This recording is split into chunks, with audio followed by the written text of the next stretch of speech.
for days to come cannot be ignored completely. One cannot just eliminate it from its world, for it will be a loss to humans only. The creator of artificial intelligence was a man himself, and therefore the challenges faced in the already existing state use will also be suffers man himself.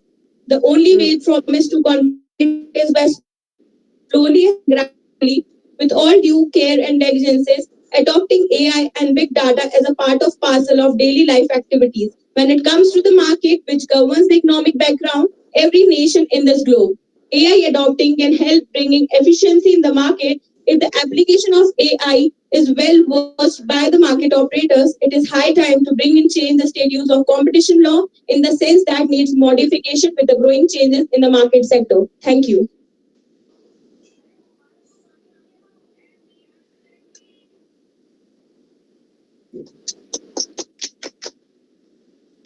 Any questions? Yes, sir.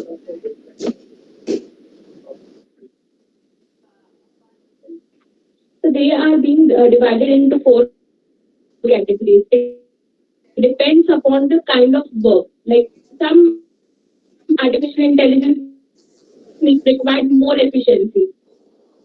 So they have been bifurcated according to its rights. I would like to tell you that.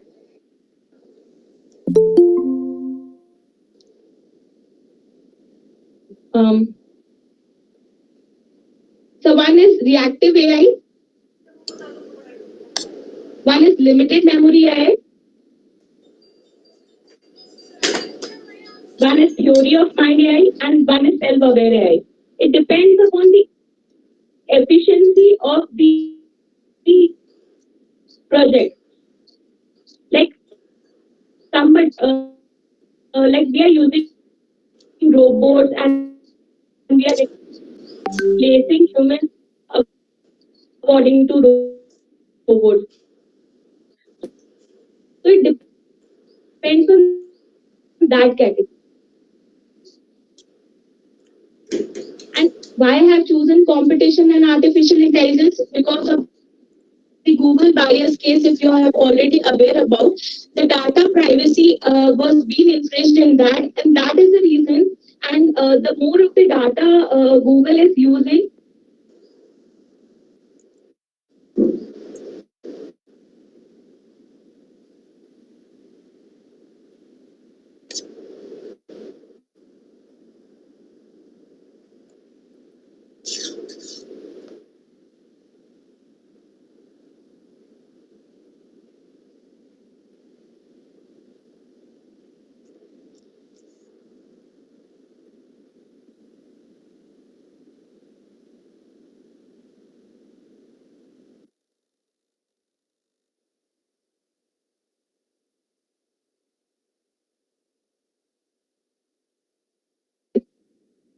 I can't project my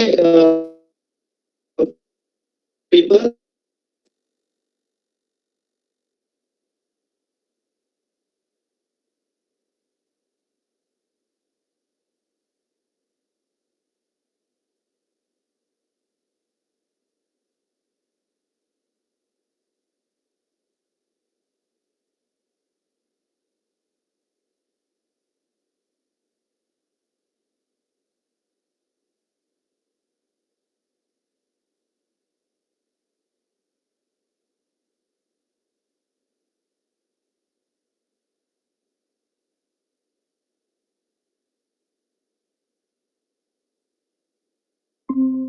पता ही नहीं है। Social media हम सब use करते हैं, पर ये social media के थ्रू ही होने वाला एक क्राइम है।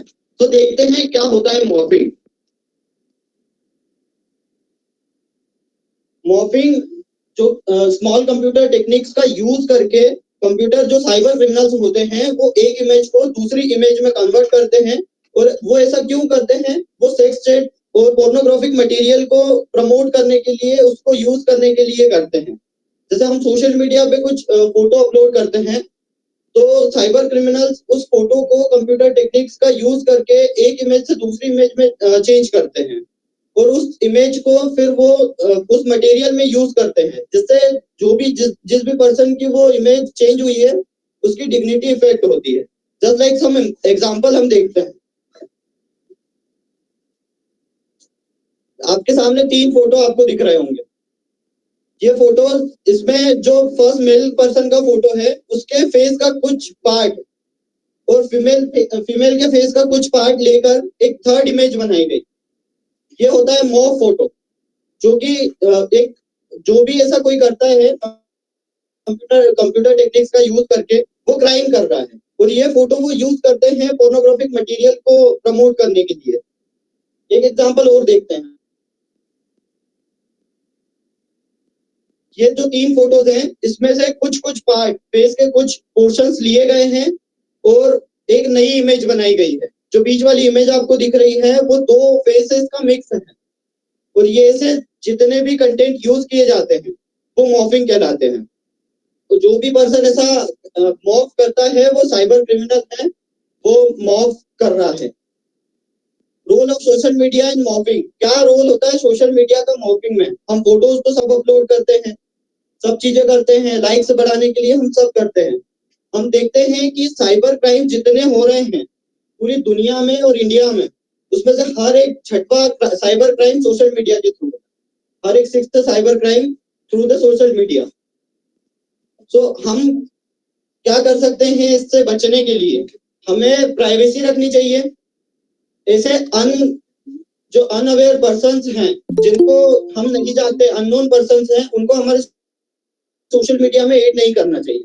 हमें ट्रू फैक्टर ऑथेंटिकेशन रखने चाहिए हमारे सोशल मीडिया, जब हम अकाउंट चला रहे हैं, एक्सेस कर रहे हैं, तो उसमें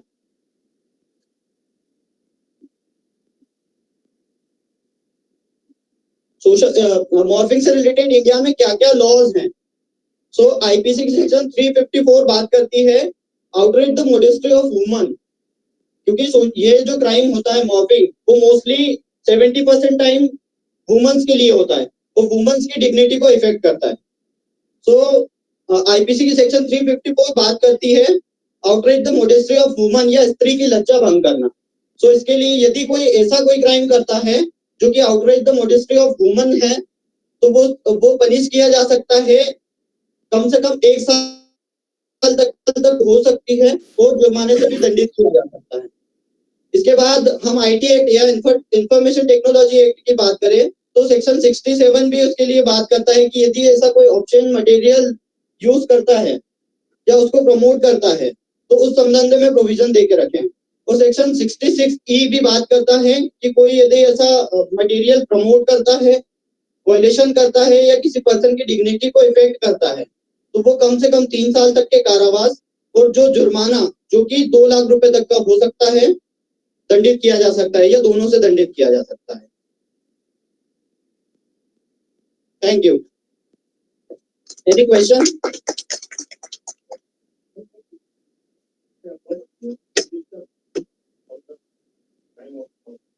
sir just my suggestion is कि जैसे हम यूज करते हैं सोशल मीडिया, तो हमें हमारी प्राइवेसी को प्रोटेक्ट रखना चाहिए। जस्ट लाइक हमारी प्राइवेसी इतनी अच्छे से रखनी चाहिए कि कोई भी पर्सन, कोई अननोन पर्सन उसमें डायरेक्ट हैम्पर ना कर पाए।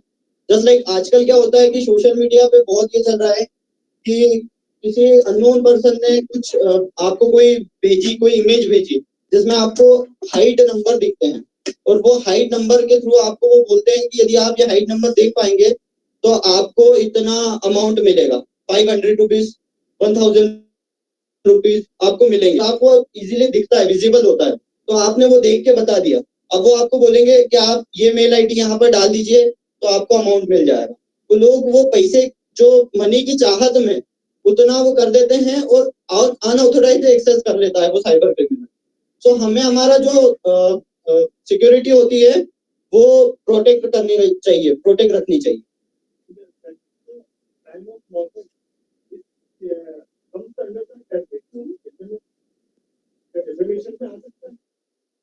यस, डेफिनेटली आ सकता है।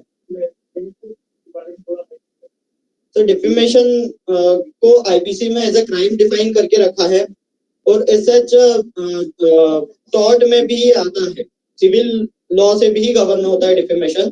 जिसमें आप अनलिमिटेड डैमेजेस भी प्राप्त कर सकते हैं उस पर्सन के थ्रू। लेकिन सबसे बड़ा टास्क ये होता है कि उस क्रिमिनल को ढूंढना, जो कि हम अभी हमारी जो टेक्नोलॉजी है वो इतनी एक्टिव नहीं है कि हम उस क्रिमिनल को ढूंढ पाते। तो सबसे बड़ा टास्क हमारे लिए ये होता है कि उस क्रिमिनल को हम कैसे ढूंढें। Thank you.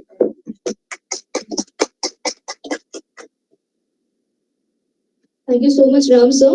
Next, I would like to invite our student speaker from BBA, Indore Management Institute, Ms. Pranjali Dubey, to present her results paper.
Good morning to request. Good morning to respected guests, respected faculty, and all my dear friends. My name is Pranjali Dubey from Indore Management Institute. I am here to present my research paper on the topic Analysis of Employee Behavior at Workplace. The contents are introduction, literature review, objective, problems, methodology, conclusion, and references. Introduction. Nowadays, there are many unstable changes taking place, as well as there is a huge competition. So many organizations have started to notice that the basis of any company is a hardworking, motivated, and a brilliant employees who are the main helpful assets of the organization. In any organization, there are many people who are working together, but they all behave differently in a different situation. And it is also known that the human behavior is unpredictable. According to Davis and the New Storm, organization behavior is the study and the application of knowledge how people act or behave within the organization. It is a human tool for the human benefit. It applies broadly to the behavior of the people in all the types of organization such as business, government, school, and any service organizations. This is my literature review objective. As regard the purpose of this research paper is to discover the answer of many questions, and they are to know the factors which affects the behavior of the employees in the organization, to gain the familiarity about the employees behave in organization in different situation, to understand the relationship between the employees behavior and organization goals. Outcome. Organization behavior simply means that how two or more workers in the organization work, behave, and perform their jobs. According to Mark Hodgman, people and their behavior are what deliver results to your organization. To manage an employee's behavior in an organization is not a very is a very challenging job.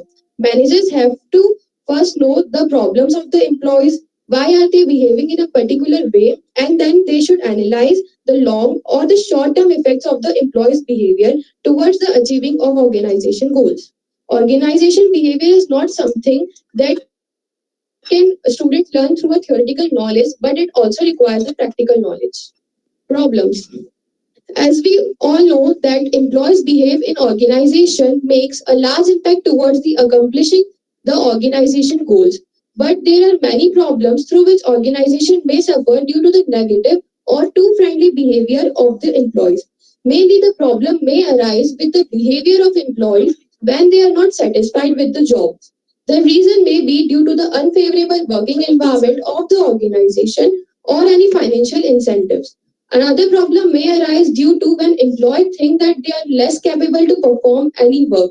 Sometimes organization is also responsible for the negative changes in the employees' behavior, like the lack of opportunity given to the employees. So there are many factors which affect the behavior of employees, like the work satisfaction, work attachment, and work commitment. If they are not fulfilled properly, so organization goal may not be achieved effectively and efficiently.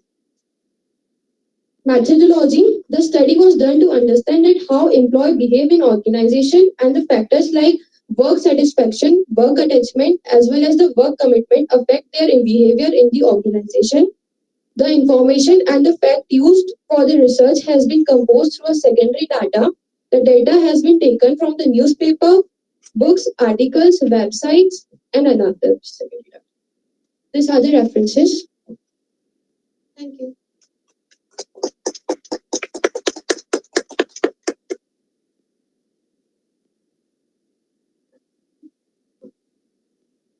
According to my conclusion, there are certain factors like job satisfaction and job attachment.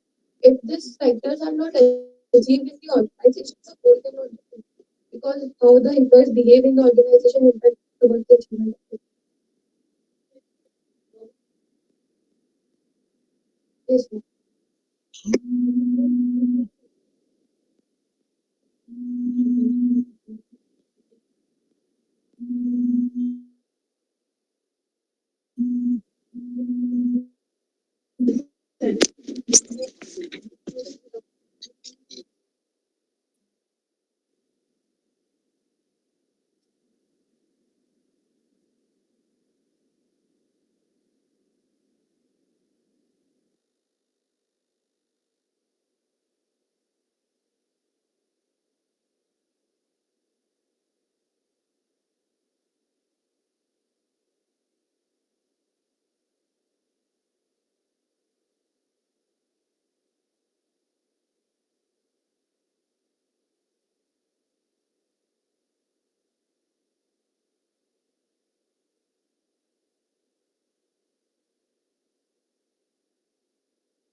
If you want, and your friends can take.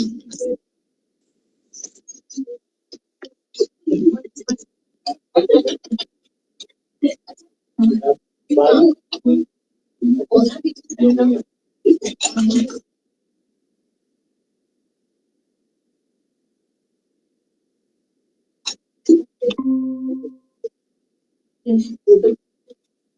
Start करें? Yes, good morning to all everyone. Respected chair session, Dr. Parul Sharda ma'am, Dr. Reena Gupta ma'am, Dr. Kushwaha sir, Aditya Mishra sir. First of all, thank you so much for giving me this platform.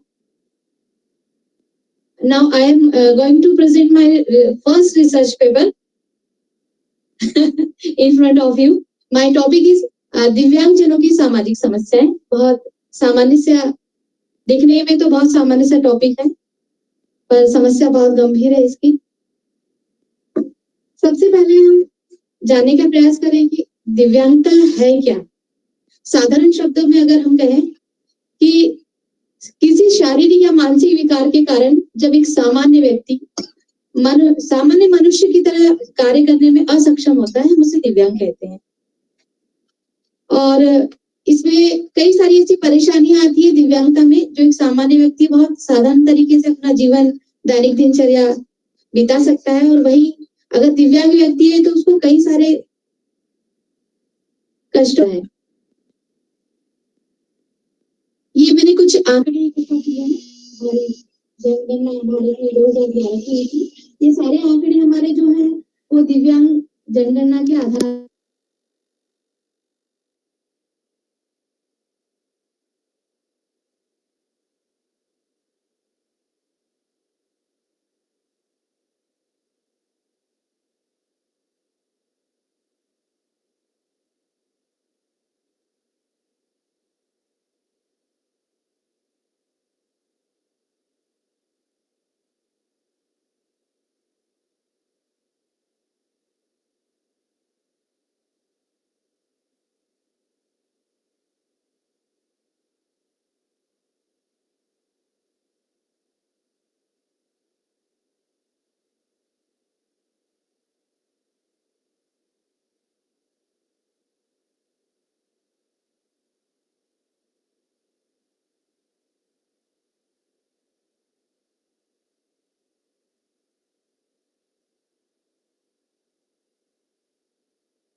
से मिल जाती है, माने कहीं कोई war हो रहा है या कोई और लड़ाइयां हो रही है उससे मिलती है। कुपोषण एक सबसे बड़ा कारण है दिव्यांगता का, कि महिलाओं को अगर सही तरीके से भोजन प्राप्त न हो, जब वो एक बच्चे को जन्म देने के में पूरे 9 माह जो संघर्ष झेलती है, उस समय अगर उसको पूरी तरह से भोजन सही रूप से भोजन प्राप्त न हो और कुपोषण का वो शिकार हो जाती है, तो वही चीज उसके आने वाली जनरेशन में भी वही आगे चलती रहती है। फिर आपराधिक गतिविधियां, बच्चे अगर गलत संगतियों में पड़ जाएं तो उससे भी दिव्यांगता के वो शिकार हो जाते हैं। दिव्यांगों की समस्याएं क्या क्या है इसमें देखिए, दिव्यांगताओं की जो समस्या है, भावनात्मक हीनता, आवश्यक सुविधा से दूरी, सामाजिक बहिष्कार, अधिकारों का उपयोग नहीं और अपर्याप्त डाटा। अपर्याप्त डाटा से मेरा तात्पर्य है कि लोगों तक ये जानकारी नहीं है कि उनके लिए कोई सुविधाएं भी बनाई गई। ऐसी कई सारी चीजें उनके लिए उपलब्ध है लेकिन उन तक पहुंचती नहीं है। कुछ हमारा समाज कुछ ऐसी छोटी सोच के साथ भी जीता है कि बताने का प्रयास ही नहीं करता है। हर जगह वह कहीं ना कहीं कुछ ना कुछ छुपाने का या चुराने का प्रयास कर लेता है, तो उन तक ये चीजें पहुंचती ही नहीं है। नेक्स्ट है सामाजिक मान्यताएं, रूढ़ धारणाएं, जिसे स्टीरियोटाइप्स कहते हैं, कि ऐतिहासिक रूप में दिव्यांगता हमेशा भय, आतंक और तिरस्कार की भावना से ग्रस्त समझे जाते हैं और प्राय इन्हें अमानवीय रूप से देखा जाता है। जहां तक हम धर्म के मिथकों में हम दिव्यांगता के साथ प्रवृत्तियों को आरोपित किया जाता है। वास्तव में जैसे कर्म का सिद्धांत, मैंने इससे पहले भी शास्त्र की बात की है कि कर्म के सिद्धांत के साथ हम मानते हैं कि ये पिछले जन्मों के कुकर्मों का कोई दंड है जिसकी वजह से वह दिव्यांग रूप में आया है। इसमें मैं एक उदाहरण देना चाहूंगी। अगर आपने रामायण पढ़ी है तो रामायण में इस पे डिटेल्स है।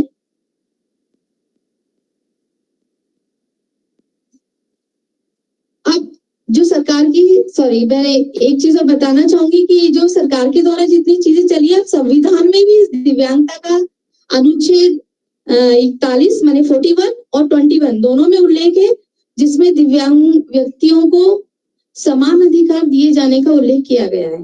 बल्कि समान अधिकार दिए जाने का नहीं, बल्कि उनको और भी कई तरह से सुविधाएं देने का उल्लेख है। ये आप संविधान में देख सकते हैं, अनुच्छेद 21 और 41 माने 41 और 21 में। अंत में निष्कर्ष है कि दिव्यांग या डिफरेंटबिलिटी जैसे शब्दों का प्रयोग हम ना करें। अगर कोई किसी चीज में असक्षम है तो हम उसको बार बार ना बताएं कि आप इसमें कैपेबल नहीं हो, आप इसमें सक्षम नहीं हो, बल्कि उसकी चीजों को कहीं ना कहीं हम सहायता, एक हाथ आगे बढ़ाएं जिससे वो आगे बढ़ने का प्रयास करे जीवन में। तभी वो एक ऐसे भारत का निर्माण करने का प्रयास किया जाए जहां किसी एक दिव्यांग पर ध्यान दिए बगैर, माने उसकी कमी को भुला दे, नेग्लेक्ट कर दे। क्यों देखे हम कि वो लिख नहीं सकता है, क्यों देखे कि वो चल नहीं पा रहा है, पैसा किसे चल रहा है, क्यों देखे कि उसकी एक आंख से वो देख नहीं पा रहा है। एक तो अच्छी है ना, हम देख पाते हैं, आज इतने बड़े बड़े चश्मे लगे, देख ही रहे हैं हम लोग, पढ़ा ही रहे हैं, कर रहे हैं ना, लेकिन तो हम उसी एक व्यक्ति को क्यों बार बार ये चीजें बताएं। तभी उनका स्वागत होना चाहिए, हमेशा सम्मान की दृष्टि से देखें। अंत में समाज को अपना नजरिया बदलने की आवश्यकता है। सबसे पहले हम स्वयं से शुरुआत करें कि आज से जब भी ऐसा कोई व्यक्ति मिले तो हमारा हाथ उसके लिए तैयार रहे। Thank you so much.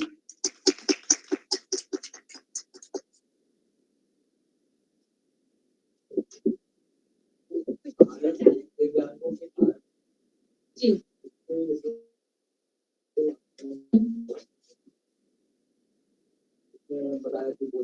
हाँ, कुपोषण का है। जी बिल्कुल, मैंने विशिष्ट शिक्षा की बात की है, मेरी स्लाइड में आपने ध्यान दिया होगा। जी बिल्कुल, विशिष्ट शिक्षा की बात की है। कहीं अगर छोटी मोटी उसमें कमियां भी हैं तो हम सामान्य बच्चों के साथ उसको पढ़ने दें। ऐसे मेरे कई सारे एक्सपीरियंसेस हैं, मैं ऐसे कई सारे आश्रमों में भी गई हूँ और मैंने कार्य भी किया है इन पे। Thank you.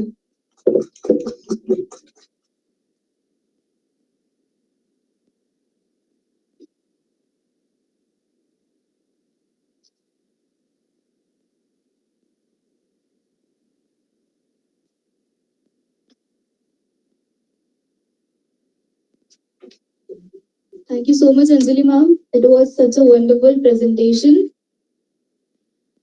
Now we'll starting our online presentation. We have Miss Swati Tiwari ma'am from Kalinga University. She has virtually joined.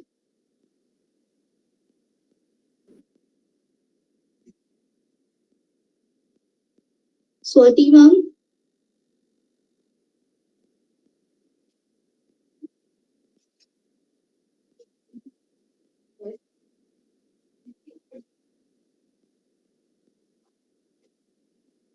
Miss Satika Patel ma'am, are you available?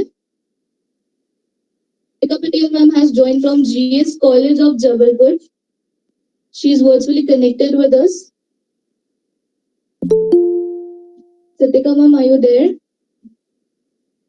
Yes, ma'am. Ma'am, may I start? Yes, ma'am. Ma'am, may I start? Yes, ma'am, you can start. Okay. Good afternoon, everyone. I am Sitika Patel from Jabalpur. My topic is social emerging trends of social media. Basically, social media as a marketing includes creating content, sharing it along with pictures, videos relating to it. Nowadays, we can see our recent technological changes with more enhanced and diversified internet role have made social media platforms more popular for the purpose of marketing. Through e-marketing, yes. Ma'am, sorry for the interruption. Can you please on your video and share your screen? Yes, ma'am. Through e-marketing, new products and services can reach to people all over the world. Marketing through social media have add-on benefits for brand awareness and better consumer relations. Yes, ma'am. Ma'am, you'll have to share your screen with us so that we can see your presentation as well. Okay, ma'am. Ma'am, just a second, ma'am.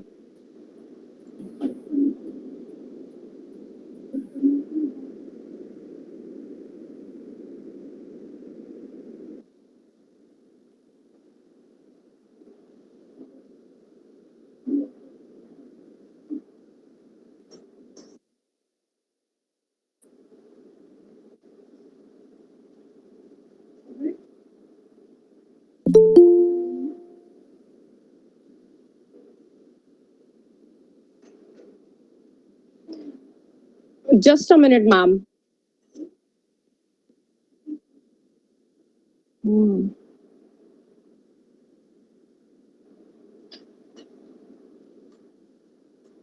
कैसे करूं मैं? मैंने कभी की नहीं है. Ma'am, due to some issues, I'm unable to. Just give me a few minutes, ma'am. Hello. Hello. Okay, ma'am. You can continue with it.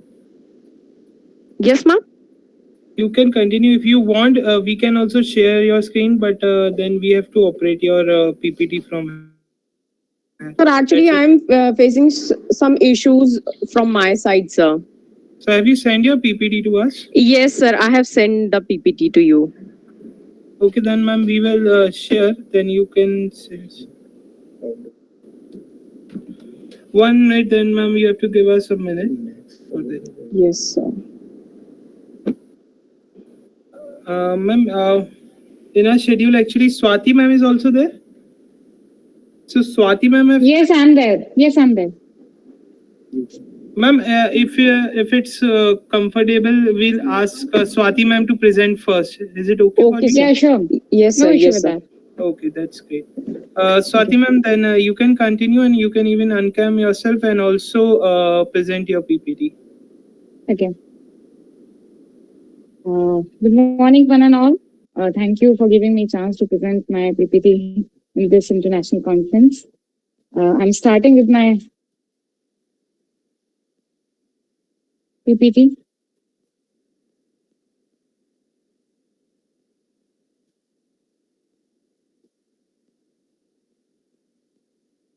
Is it visible? Is it visible? Yes, ma'am, your screen is visible, but not Yeah. PPT. Yes, ma'am, PPT also visible, ma'am. Ma'am, if it PPT is possible, can you make a landslide mode in your mobile? If you will go with the landslide mode, the PPT will be more clear, ma'am. Okay.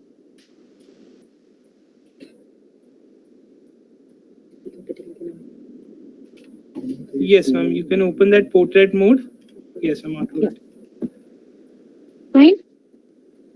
Yes, ma'am, it's fine now. Okay, fine.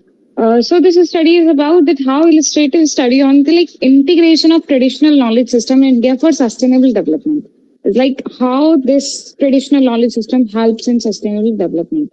It is about that. So introduction with started that we know that we are the part of very heritage of India. We know the traditional knowledge that is very old. So traditional knowledge is fundamentally culturally oriented based, making it an integrated component of cultural identity. The traditional knowledge encompasses a broad spectrum of information, including but not limited to the literary. It is artistic, scientific, technical words. As we know that in last of the past times, बहुत सारी चीजें जो कि हमें history से देखने मिलती हैं, साइंटिफिक चीजें भी इसमें इंक्लूडेड थी और आज तक जो कि चले आ रही हैं. इसका बैकग्राउंड है जैसे कि to maintain the advance cultural diversity, parties to UNESCO conventions are urged to strive to integrate culture in their development program at all levels for the establishment of circumstances favorable to sustainable development. So social learning is the part actually in that. Social learning is an ESD method that recognizes the value of several points of view. अगर social learning होगी तो लोग easily इस चीज को समझ पाएंगे that how traditional knowledge helps in sustainable development. So I have taken many of the literature reviews in that. So in my this research paper, the research part, the research gap is the primary goal of the study is to analyze the eliminate the research gap so that the intercultural technique may become more widely used in social learning context. Use cross-sectorial, collaborative, and multidisciplinary approach. So here are some research questions from my point of view. Why preserving cultural diversity and traditional knowledge is crucial for long-term progress? Or second question is how utilizing traditional perspective of the knowledge of long-term sustainability is effective, and how is traditional knowledge important in promoting human flourishing and progress? So some of the important key of the study is traditional knowledge is a key component of biocultural diversity. It including in TK is that ESD initiative presents a number of socio-political and practical obstacles. Then this article makes an effort to shed the light on the significance and problem associated with such integration in regional setting. This article is also emphasizing the importance of indigenous development process in achievement many goals, including those directly connected to ESG. Educational programs need to involve many different levels of social integration in order to be effective. So the research objective of the study is to evaluate why preserving cultural diversity, traditional knowledge is crucial for long-term progress, to analyze the traditional perspective of knowledge of long-term sustainability, and to discuss traditional knowledge important in promoting human flourishing progress. And the scope and limitation of the studies are the scope of this study is confined to the study focusing on sustainable development, benefit of India's traditional knowledge system. So, but the first question, so the answer I got is after the research and part, studying the history and development of international intellectual property regulation reveals that they are derived from the legislation of many countries. Indigenous territories are home to 80% of the world's biodiversity, and it is not by chance. Indigenous people's language, skill, and strategies have a lot to teach rest of the world, and they might have even provide the template of the. इसका बहुत अच्छा example ये है कि आज भी हमारे India में हैंडीक्राफ्ट बहुत फेमस है, जो कि बाहर एक्सपोर्ट किया जाता है. तो जो नॉलेज है ट्रेडिशनल तरीके से चली आ रही है, वो हमारे लिए काफी इंपॉर्टेंट है हर तरीके से. Second question जो था, how utilizing traditional perspective of knowledge and long-term sustainability is effective. So the classical approach to long-term education, the World's Bank Indigenous Knowledge for Development Program, 6 separate times in 2030 agenda sustainable development, indigenous people are specifically mentioned. तो ये यहाँ से पता चलता है. And how traditional knowledge is important. So, numerous international agreement and conference like as to Rio Declaration, the Convention on Biological Diversity, and the World Summit on Sustainable Development have emphasis the present and future relevance of traditional knowledge. Now,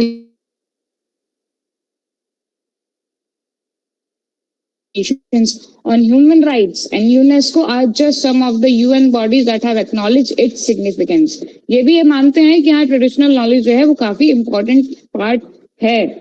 Academicians are almost unanimous. They believe that primary or traditional economic sector like farming, hedging, forestry, fishing, water, natural resources are derived from there. Given that large portion of the world's population still relies on these industries for food, money, shelter, and etc. So, conclusion of this paper is traditional knowledge is corpus for information about the natural world that has been accumulated by the community through many years of observation, experimentation, and discussion among the members of community who have lived in close proximity to natural world. Many locations inhabited to indigenous people are experiencing significant environmental, social, economical, and political changes. In order to effectively safeguard and preserve our planet, we must take wise use of both logical expertise and scientific information from throughout the world.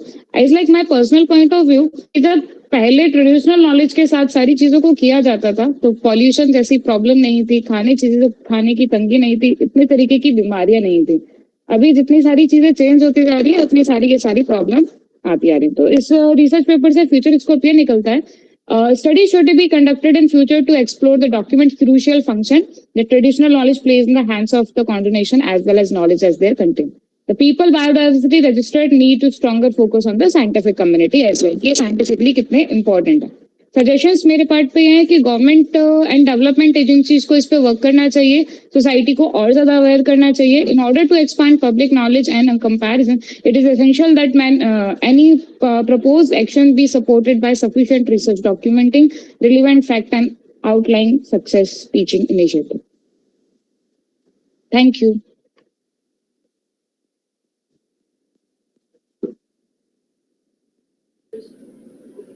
Thank you, ma'am. We are seeking if any questions are there from session chair. Yeah. No, ma'am, there are no questions. Thank you for okay. your paper. Thank you so much, sir. Yes, you can stop your screen sharing, ma'am. Fine.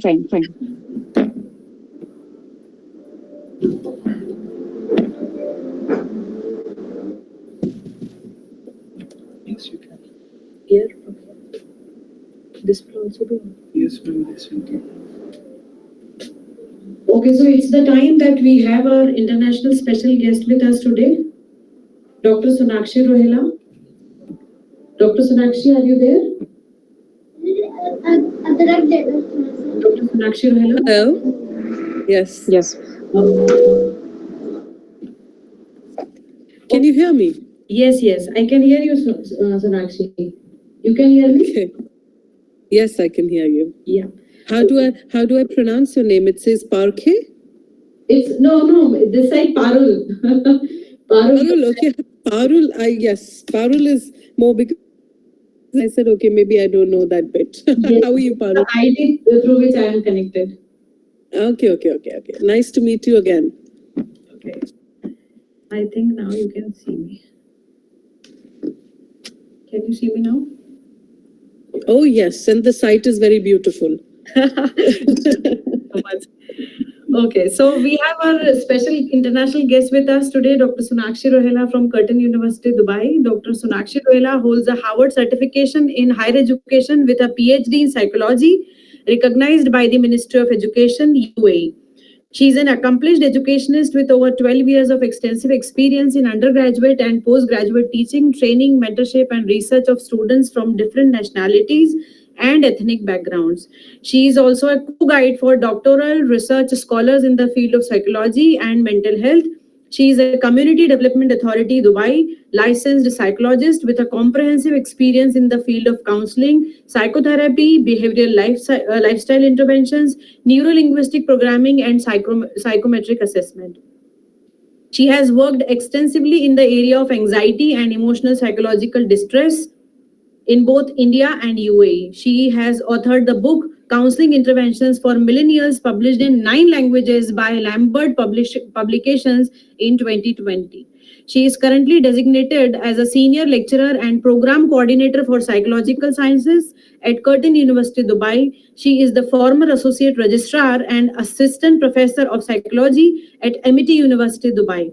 She was pioneer in forming the Department of Psychology at MIT University in 2016, and previously she has worked as an assistant professor of psychology with MIT Institute of Psychology and Allied Sciences, Noida, India for 6 years. She has a rich research profile with interdisciplinary Scopus Index publications and research projects applied at ICSSR, All India Institute of Medical Sciences, India, and Al Jalila Foundation, clinical psychologist, and Middle East psychological associations. She has participated in over 100 national and international events, seminars, talk shows, conferences, industrial trainings in India, UK, and UAE. She is the recipient of People Choice Award for Excellence in Mental Health by the World Health Awards in 2021, Great Indian Women Leader Category Education Award by Golden Signatures Award in 2021, Middle East Women Leaders Award by Women Leadership Congress and Awards in 2020, and Academic Leadership Award by GAISR Foundation in 2019, the Best Paper Award at International Conference on Current Practices and Future Trends in Media Communication in 2019, and the Outstanding Achievement of Autism Awareness Award by Maharat Group of UAE in 2018. So now we are very eager to listen to you, Dr. Sonakshi. Over to you. The whole virtual stage is yours now. Thank you so very much.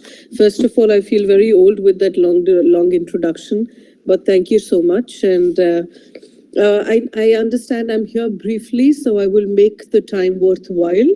Hi, everybody. Thank you so much for inviting me. I think you're doing a great job. I was listening to a couple of people before me, and I believe that it's a very good attempt at presenting their research papers. Something that I wish to talk about, and I believe Parul invited me for, was emotional intelligence in leaders. And I have a very, very different point of view in comparison to what usually somebody who comes from a managerial background or a leadership background would be looking at. So I'll start with something that I find very, very fascinating. It is, Dostoevsky, I think it's called Dostoevsky, who was a Russian novelist, and he gave something wonderful, a statement that I truly believe is exceptional in times today. And he says that it takes something more than intelligence to act intelligently. And I think that's a wonderful statement to start this discussion with, that it takes something more than intelligence to act intelligently, which means primarily we can have a, IQ of 130, and we can probably, act and be absolutely brilliant at whatever we do, and still have absolutely poor social skills to engage with people. And eventually, most of our efforts are then falling apart because no matter we like it or not, we are social beings. So, emotional intelligence is a very delicate balance of these 5 different aspects that psychologists believe it to be. One is self-awareness, which is very important. Self-awareness is very different from being self-assured. You could be self-assured because you're an expert in a certain field, but you still might not have the self-awareness to understand, do I like doing it or do I not like doing it? Is it something that I'm intrinsically motivated to do it, or I'm just doing it because, it's the time of the hour, or what comes into the account really matters. Most of the people are driven by those thoughts. So self-awareness is a very important aspect. The second important aspect while maintaining this delicate balance is self-management. Now, I always find it very easy whenever my clients come, they speak to me and they say, Sonakshi, we've been able to do these social skills, and then, we've been able to make friends outside, and we've been able to do this, and our employees are very happy and we're happy. It's this sustainability of that happiness, of that initiative, of that impact that matters. And that's exactly what is self-management.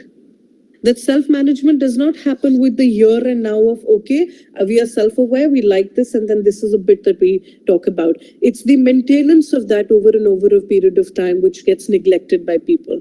But that's what emotionally intelligent people will take care of. So when they have an initiative, right? For example, one of the things that I found very fascinating is grievances, and how HR sometimes handle grievances. And because you're a management school, you would be teaching HR for sure. And how people take feedback, how grievances are reviewed. These are such important aspects. Now, initiatives can be many. Initiatives could be brilliant. Like, we had one of the initiatives which we said, anonymous writing of, grievances could be addressed to particular line managers and things like that. How sustainable is that practice? In 1 week, we had 900 complaints come, all anonymous. So you have launched an initiative, but now who's going to assess those 900 complaints? How do you manage them? What's the sustainable practice on that? Was not something that was discussed. So emotionally intelligent leaders would not invest their time in doing something where they have not thought of the consequences. They're very outcome focused in life. The third very important thing is empathy, which I think not most people would understand it. They'd be like, yeah, we do a bit. Like I have somebody who told me, I told him in one of my counseling sessions, I said, sir, you're talking on behalf of your wife. I wish your wife takes the lead, He's like, no, I understand my wife's feelings very well. That's how I can talk on her behalf. Would I consider that gentleman empathetic? I'm not sure. So empathy is often very misunderstood even by leaders. If you think that, connecting with people is via a certain segment or having that openness, it's the modeling of empathy in your life, both at home as a person, both at home, work, recreation, everywhere, is that you lead your life through an empathetic or through a, perspective which is more compassionate in nature. That bit is missing. So people are able to see the fraudulent activities of one being empathetic, but not being empathetic, or not actually, or becoming empathetic, but not being empathetic. That's the difference. Fourth point is social skills, very important. Social skills are something that takes people apart. Now, I don't know how many of you follow the Big Bang Theory. It's a very popular series. But if you look at Big Bang Theory, then you would know that most of the characterization of Sheldon he's made into this one character who's absolutely brilliant. He's class apart with his intellect. However, his social skills are very, very poor. And because his social skills are so poor, eventually he struggles through the whole system of, moving his document from one to the other or moving his project from one to the other, often removed through interview sessions. And that characterization is very similar to how people are in the industry outside. to how leaders are in the industry outside. I remember one of the incidences where, I was in one of the organizations. We had gone for an HR interview. I mean, I'd gone in the interview panel along with HRs. And there was this lady who came, and she was, I think she was about 6.5 or 7 months pregnant. And she was interacting with the HR, and something was happening, and she had not come for the interview. She was one of the members of the team, and she was interacting XYZ. And, it just takes 1 single minute to probably, slide on the chair and say, have a seat. Only 1 minute, less than 1 minute to slide the chair or say, why don't you have a seat? However, the higher we grow in hierarchy, the more conditioned we get to people around us. We see them as only people who work for us. And one of the things that I noticed specifically about that particular organization every time I would walk in is that there was a certain sense of awkwardness amongst the employees and the employer, because the employer is the higher in hierarchy bit. It's very unnatural to how UAE works, because at this point of time, UAE works in a fashion that if that lady would have given 1 single phone call to the ministry, we can expect a 50,000 dirhams fine. And an organization would expect a huge fine. 50,000 would mean 10 lakh rupees. That's the kind of system that we have, which is very robust here. Whereas social skills or empathetic skills in most of the organizations are lacking, which sometimes is a very detrimental effect. And last bit, which is the 5th delicate balance, is self-motivation. Now, if you look at an emotional intelligence model, it is very delicately balanced on these 5 aspects. 1 is self-awareness, self-management, empathy, social skills, and self-motivation. And when all of these 5 factors are working in totality, we are able to see that the emotionally intelligent people are able to subpar themselves. One of the classic examples is Mr. Ratan Tata, and often people talk about him. Often people see him in this humanitarian light, in comparison to the very important Ambani family, who's seen usually as a very strong business model, family. And these 2 things, I mean, it's not the rationale of who earns more, it's the rationale of where people are happy with you. Or it's the rationale of how sustainable, how much people stay with you. What is the attrition rate of your company? How many people wish to associate themselves with you? Do they have constant thoughts about leaving you? Are you investing in them enough? These are the kind of thoughts which come. Nonetheless, I think my time is very limited, so I'm going to share some things with you, and probably these will help. So all the students, and I'm sure you have wonderful faculties at the institute there, and they definitely instill in these values. However, I wish to tell you that soon and more people are believing in the idea of an emotionally intelligent leadership style. They're believing more and more into value-based leadership style. In fact, if you look at the Forbes magazine, they've actually quoted value-based leadership as something which is exceptionally higher in demand than a generic model of leadership. So looking at that, there are 4 things that I wish to tell you. Maybe it's going to reframe your mind. It's going to, there's a certain frame through which we think. Like a conventional thinking of how I have been raised and born and raised is the fact that, you do your bachelor's, you do your master's, you do your doctorate, you do everything before 30 years of age. And once you do that, life is very settled and you're happier. And that model has some transitions at this point. And these transitions are that I wish people knew or people understood that human resource is so important. It's the largest free resource possible.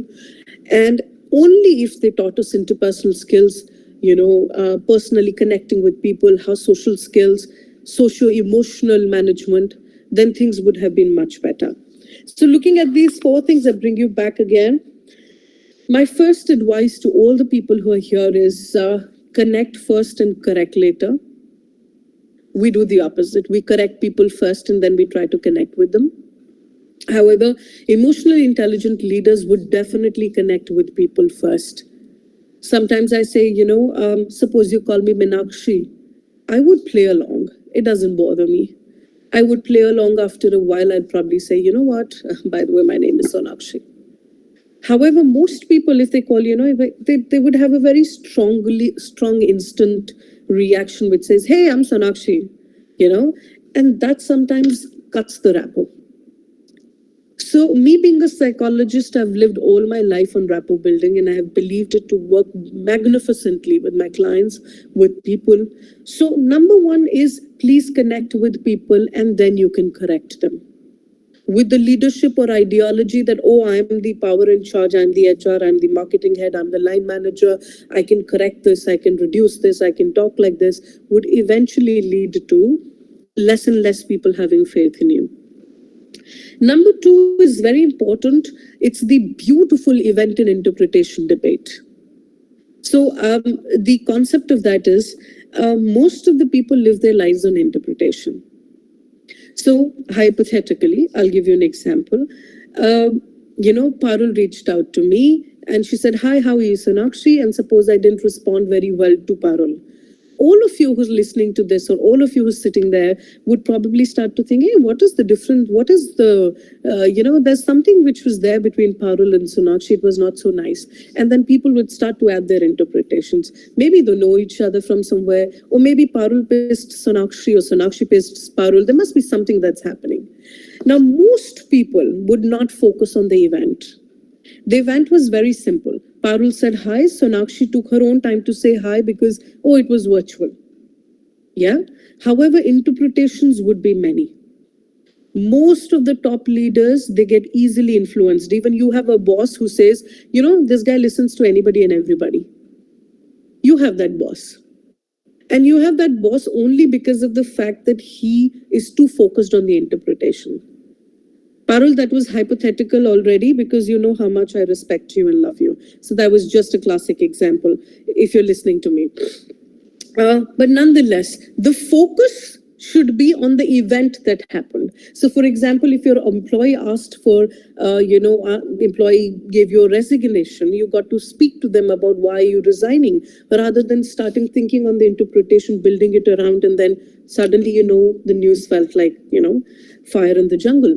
So event is important. Interpretation can be variable. An emotionally intelligent person would focus on the events a lot, would not too much engage themselves with interpretation. Apply that also in your personal lives. You will see a tremendous change because you will now start to look at what exactly happened and not, oh, this is what I think would have happened. Either ways, we live our lives 80% of the time on assumptions. Number three, emotionally intelligent leaders would assume that people are different. They're not difficult. And that is a very important aspect. People can be different. People can have different approaches. People could have different styles of working. So if you walk to an army circle at the moment, the way an army colonel would respond to you, you will feel, oh my God, this person is coming with so much, he's so fierce, he's so aggressive, he's so, how would I say, he was so arrogant in his conversation. But that actually is a part and parcel of their job. If you come to a psychologist, at this point of time, if you speak to me, I will never negate anything. I'll just say, okay, I accept you. I understand you. Thank you for this. Thank you for sure. It's a part and parcel of us. So me versus an army personnel, we are two very, very different people. However, if by personalities you start to consider us difficult, you will not come to us. You will not speak with us. You will not engage with us. So an emotionally intelligent leader would understand that this person is different. And the competency mapping, which I'm sure most of you would have learned in your university as well, competency mapping is so important. Characterizations, as they say, with personality traits with competency mapping is so important. And I know most of the debates would say, hey, India has a population of so much, we can't do competency mapping for everybody. Oh yeah, but you can hire more people to do that. If your HR team is 4 people and you're handling some 4,000 employees, then where is the balance? And last is emotionally intelligent people consider themselves and also people around themselves as work in progress. That's very, very important. Work in progress is very important. See, you remember those yellow signs you see on the construction, the roads are forever getting constructed here and there. There are always shortest possible ways that are created throughout in our roads and everything. Likewise in general, people also. People are work in progress. They are people who will learn, they can be trainable. So don't give up on people. Emotionally intelligent leaders would never give up on people. They would just practice, ensure, and try and get them to a level where every resource is trainable. So with that, I'm going to leave you. Again, I bring you back to the same thought that it takes something way more than intelligence to act intelligently. So find out that bit of social emotional intelligence in you, and you would see yourself doing wonders. Thank you so much, and thank you, Parul. Thank you very much for inviting me. Thank you so much, Dr. Sonakshi. It was always nice listening to you. You always connect the things from the personal life and then to the professional life. This is the beauty of your thoughts, I find, whenever I listen to you. So thank you so much. I always feel, Parul, sorry to cut you here. It's a good point that you pick up. But, I always feel that you can't separate the two. Yeah, true. It's very difficult to separate the two, right? So thank you. That is very true. And the type you have connected that situations might be sometimes different. Might be, as you have taken the example of army person, it is his nature, or you can say by rule he has to be like that. Then only he can deal with the situations which are daily occurring with him. So maybe sometimes it is not the tone of person, it is the situation that has been interpreted wrong. Thank you so much. You have given wonderful insights. I hope my students and all the faculties have learned a lot here in today's session. And I believe whenever you visit India, do come to Indore and we will be very happy to receive you at our institute. Yeah, that'll be wonderful. I've heard a lot about Indore savories, so I'm really looking forward to. I'm a very namkeen person, so I'm looking forward to I'll be sending you the namkeen parcel to Dubai. Thank you so much. Very kind of you. And I invite everybody from Indore, Institute as well. Please do join us if you're coming. We would be happy to have a exchange program. So Parul, you and I can work on it. I would love to have your students to Dubai. And wishing you a wonderful, wonderful conference ahead. Thank you. And keep in touch. Thank you so much. Thank you. See you. Bye-bye. Bye. Bye-bye. Take care.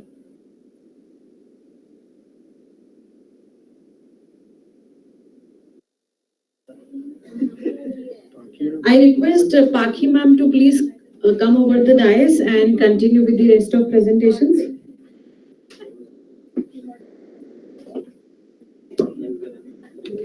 Thank you so much, ma'am.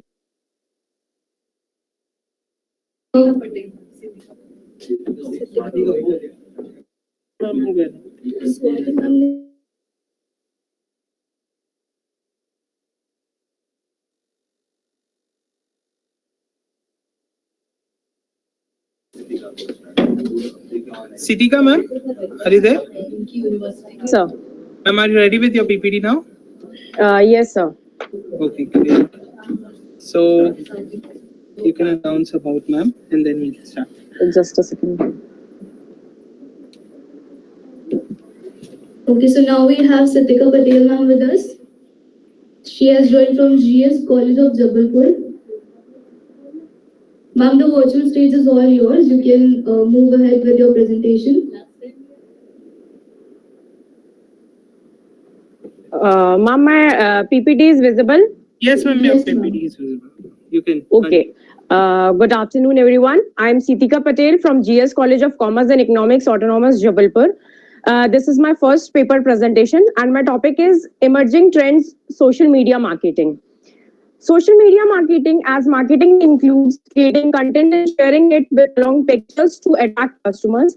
Recent technological changes with more enhanced and diversified internet tools have made social media platforms more popular for the purpose of marketing. To e-marketing, new products and services can reach people all over the world. Basically, the social media platforms including Instagram, Facebook, LinkedIn, and many more. These social media networks tree, which we can see over here. I have studied and results that extensive review it has observed that people in social media were chatting and interacting with each other. But now in this modern era, social media have a large scope in the field of marketing too. Social media marketing has almost captured the whole market with its various communication channels and became one of the renowned term. So there is enough scope of research in this field. My objectives are to engage more and more customers, more revenue generation, increase brand awareness among customers, and to know customers' expectations and desires and fulfill their demands. Basically, the research methodology is descriptive research methodology has been used for this research paper, and data is collected through secondary modes like journals, articles, newspaper, books, etc. to discover the factors responsible for growth and performance of marketing. Discussions. Basically, the social media is become a game changer. As continuous growth of social networking has made a huge impact on marketing, and it helped businesses to grow high and strong with the increase in their worthiness and contact with customers and suppliers. It became a game changer for business world involved in sales, customer services, and other marketing activities. As digital marketing is different from traditional marketing. Why? As we can see in previous era, the traditional marketing has always found its place through common sources like TV, magazines, and newspaper, radio, ads, etc. As nowadays, these traditional methods have been used for a longer period of time, and people are much familiar with them. But in digital, with digital marketing, it attracts and often produces higher return on marketing investments when compared to traditional marketing. Digital marketing has special attribute to reach and convert new customer competently. The core elements of social media marketing, which is basically in today's era, it is known. These are social, mobile, analytics, and cloud. Social means there are various social media platforms supported business with new tricks or skills to target the interact with customers. Mobile, as in every human being's hand, we can see a mobile. And so the variety of mobile brands, including innovative features, have changed the way of customers regarding shopping, communication, and network. Analytics means became a top priority for companies to know and understand the customer's consumption regarding goods and services. It also helps in predicting consumer behavior as a predictive indicator for future purpose. Cloud Cloud suggests with a new accessing of technology and collection of data and information regarding changes markets and solving problems of business. Basically, the analysis was done from the secondary modes were discussed about like this. About 4.62 million users are active on social media worldwide, and active users spend approx 135 minutes every day on social media. More than 1 million people watch YouTube every day, and 80% of business to business leads generate from LinkedIn. In every second, 30 new users are starting to use social media, and in the one site which is more preferred is Instagram for social media marketing. The findings which were like this, positive impact of social media marketing on customers. It has widened the scope of marketing, and there is still wide scope available to social media for growing and covering large scope of marketing. Conclusion, all over the conclusion is that the engaging customers on social media sites, companies have increased awareness of their brands, and every business like individual startups, small business, and large corporations is now adopting social media. Wide variety of products are available for large group of customers mostly involved in social media platform. Various use of metrics is used to evaluate the marketing strategy effectiveness. And the main importance is that the feedback makes a huge influence on marketing and helps in reaching wider markets. The suggestions which I want to give are that marketers should be very well acquainted with the latest technology feature updates. Very keen observation and supervision must be done in order to avoid fraud and malpractices toward regarding the products. Better plans and policies for redressal of grievance must be framed, and to provide, if possible, some facilities to customer to deal with the problems arising in accessing the products through the market. Thank you. That's all from my side.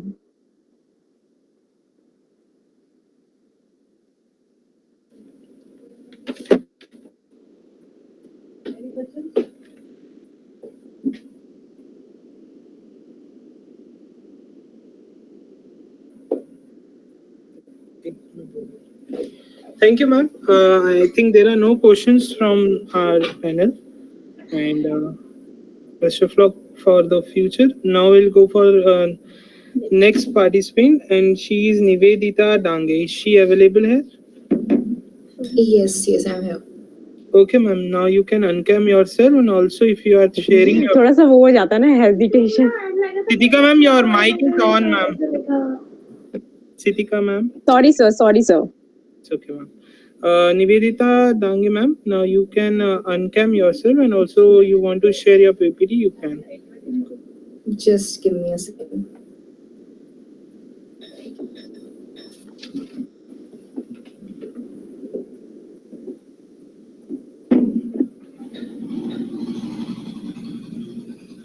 Is my screen visible? Not yet, ma'am. Just a second. Is it visible now? Yes, ma'am, it's visible now. So, a very good afternoon, everyone. I'm Nivedita Dange from a final year student from Symbiosis Law School, Pune. And just 1 second.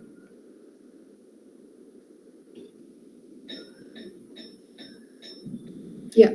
So, the topic of my presentation is, it's basically critical analysis of Section 3 of the Prevention of Money Laundering Act in order to know whether money laundering is an independent offense or not. So I'll quickly give a brief of the paper. So the focus here is on Section 3 on Prevention of Money Laundering Act. Because there is an ambiguity arising due to difference in interpretation of Section 3 and claims made by Enforcement Directorate. So basically, when we interpret Section 3 as a provision, it gives a different interpretation whereas Enforcement Directorate keeps on saying something else. So there is an ambiguity which I'll discuss further in the paper. So the main issue here is whether money laundering is an independent offense or not. I'll give a quick introduction of what money laundering is. So it's basically conversion of black money into clean money in a way that it seems to be come from a legal source, so that it looks like it's not from an illegal source, or it's not a black money.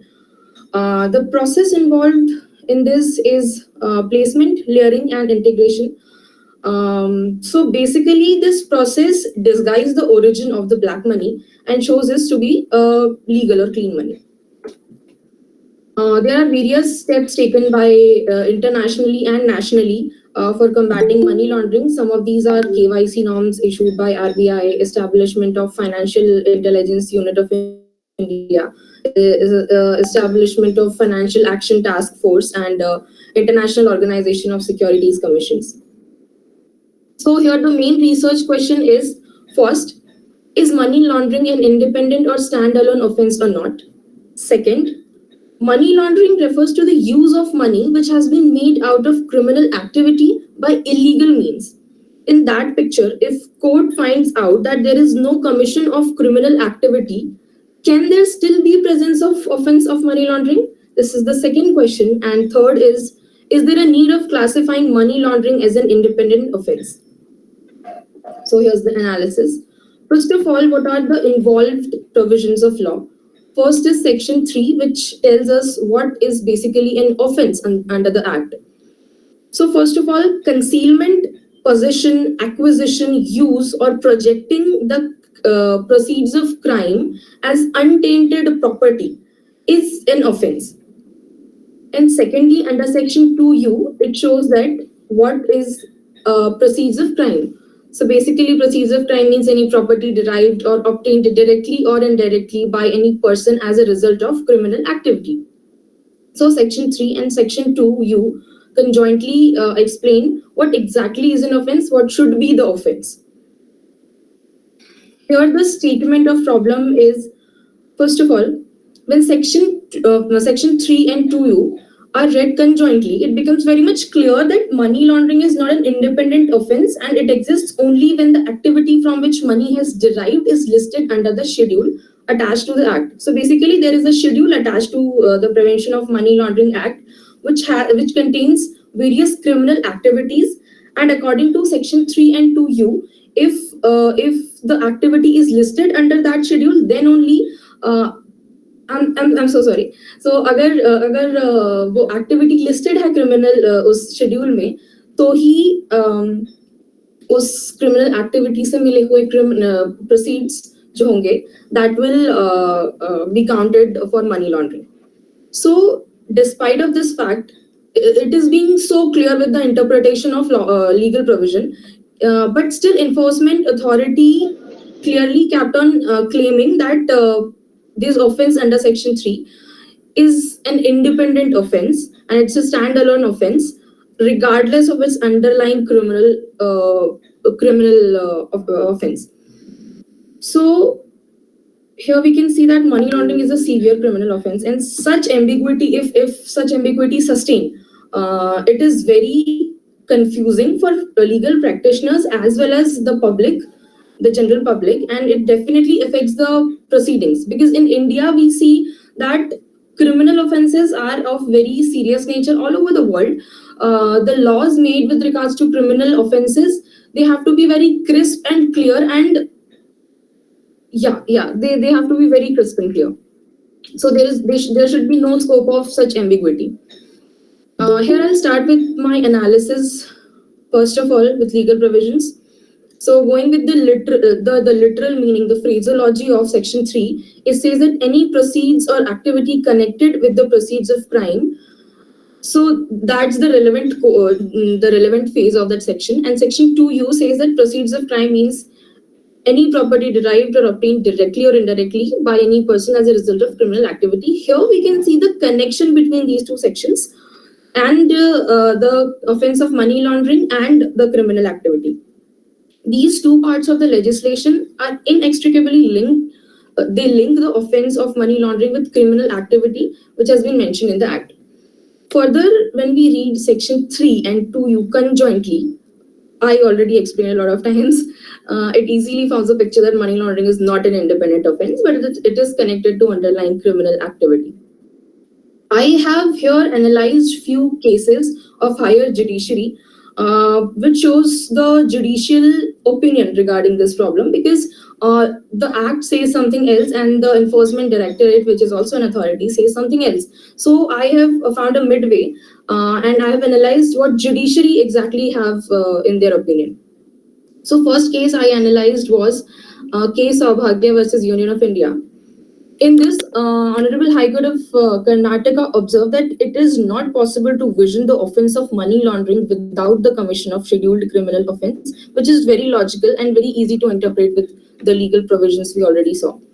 Under Section 2V, property is defined as property of any kind of use in commission of an offense under PML Act or any scheduled offense. And proceeds of crime means any property derived from any criminal activity which has been scheduled in the Act. Hence, it can be easily concluded that the involved property must be a result of criminal act.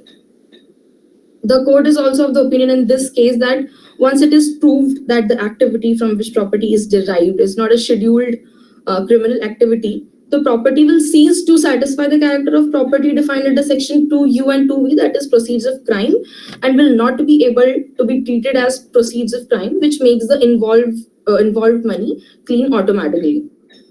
The second case was Rajiv Chanana versus Director of Enforcement.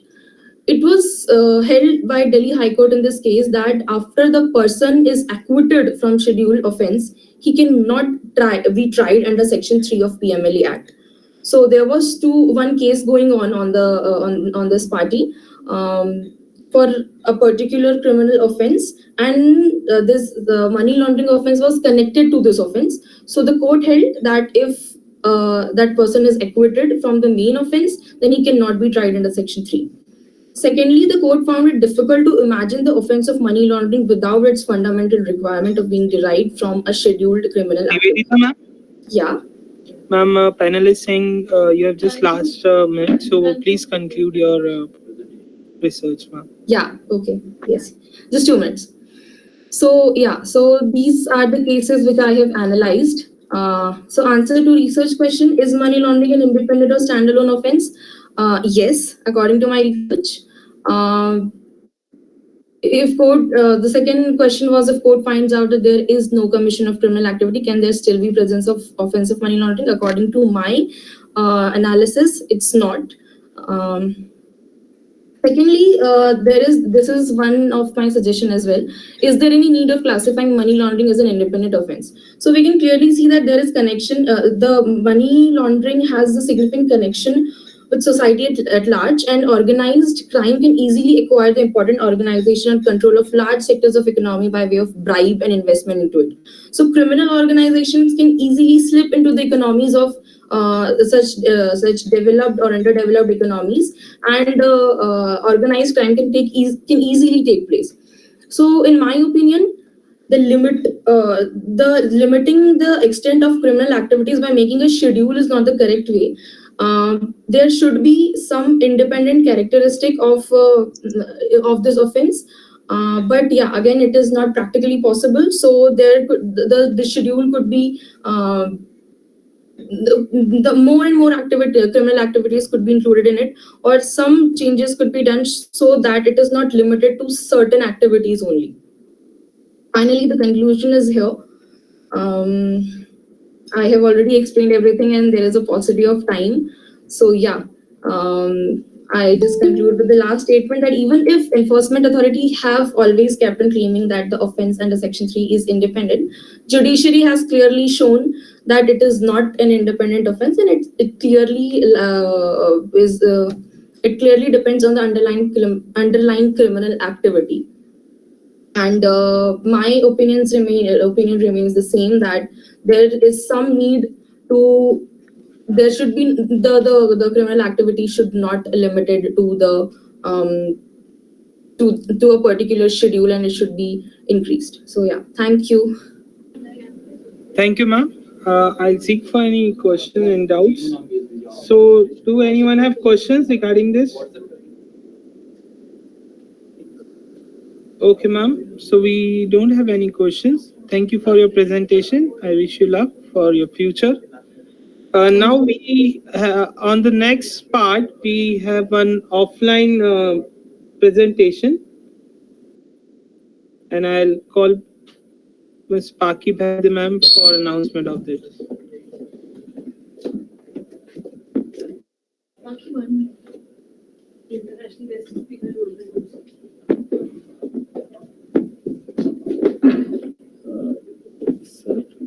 His name?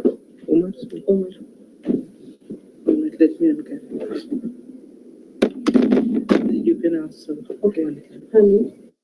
Omar, are you there? Yes, I am available. Yes. Yeah, this side, Parul.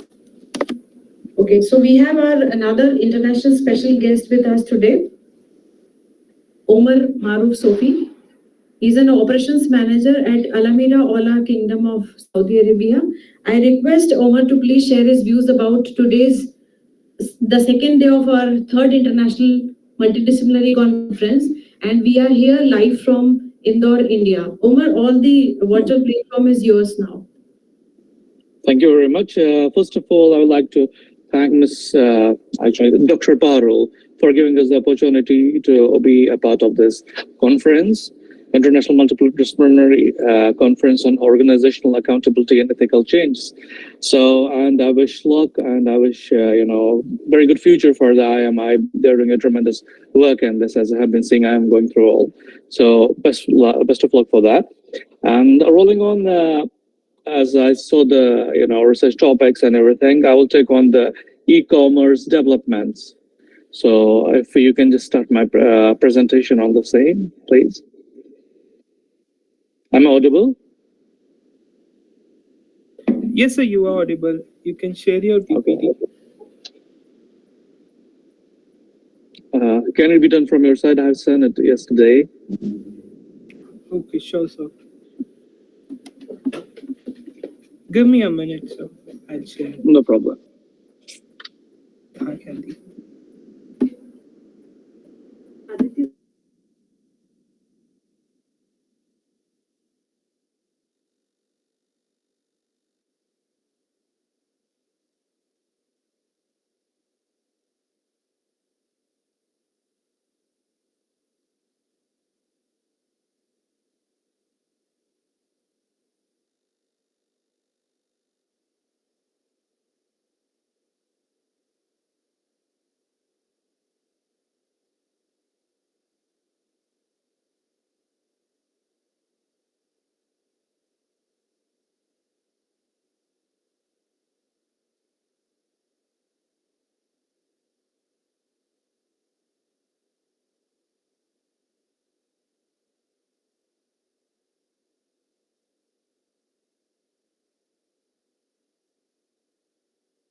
Yes, sir. Now you can uncam yourself as your PPT is also visible. Okay, thank you. Let's go to slide 1. Yes, sir, I'm just presenting it.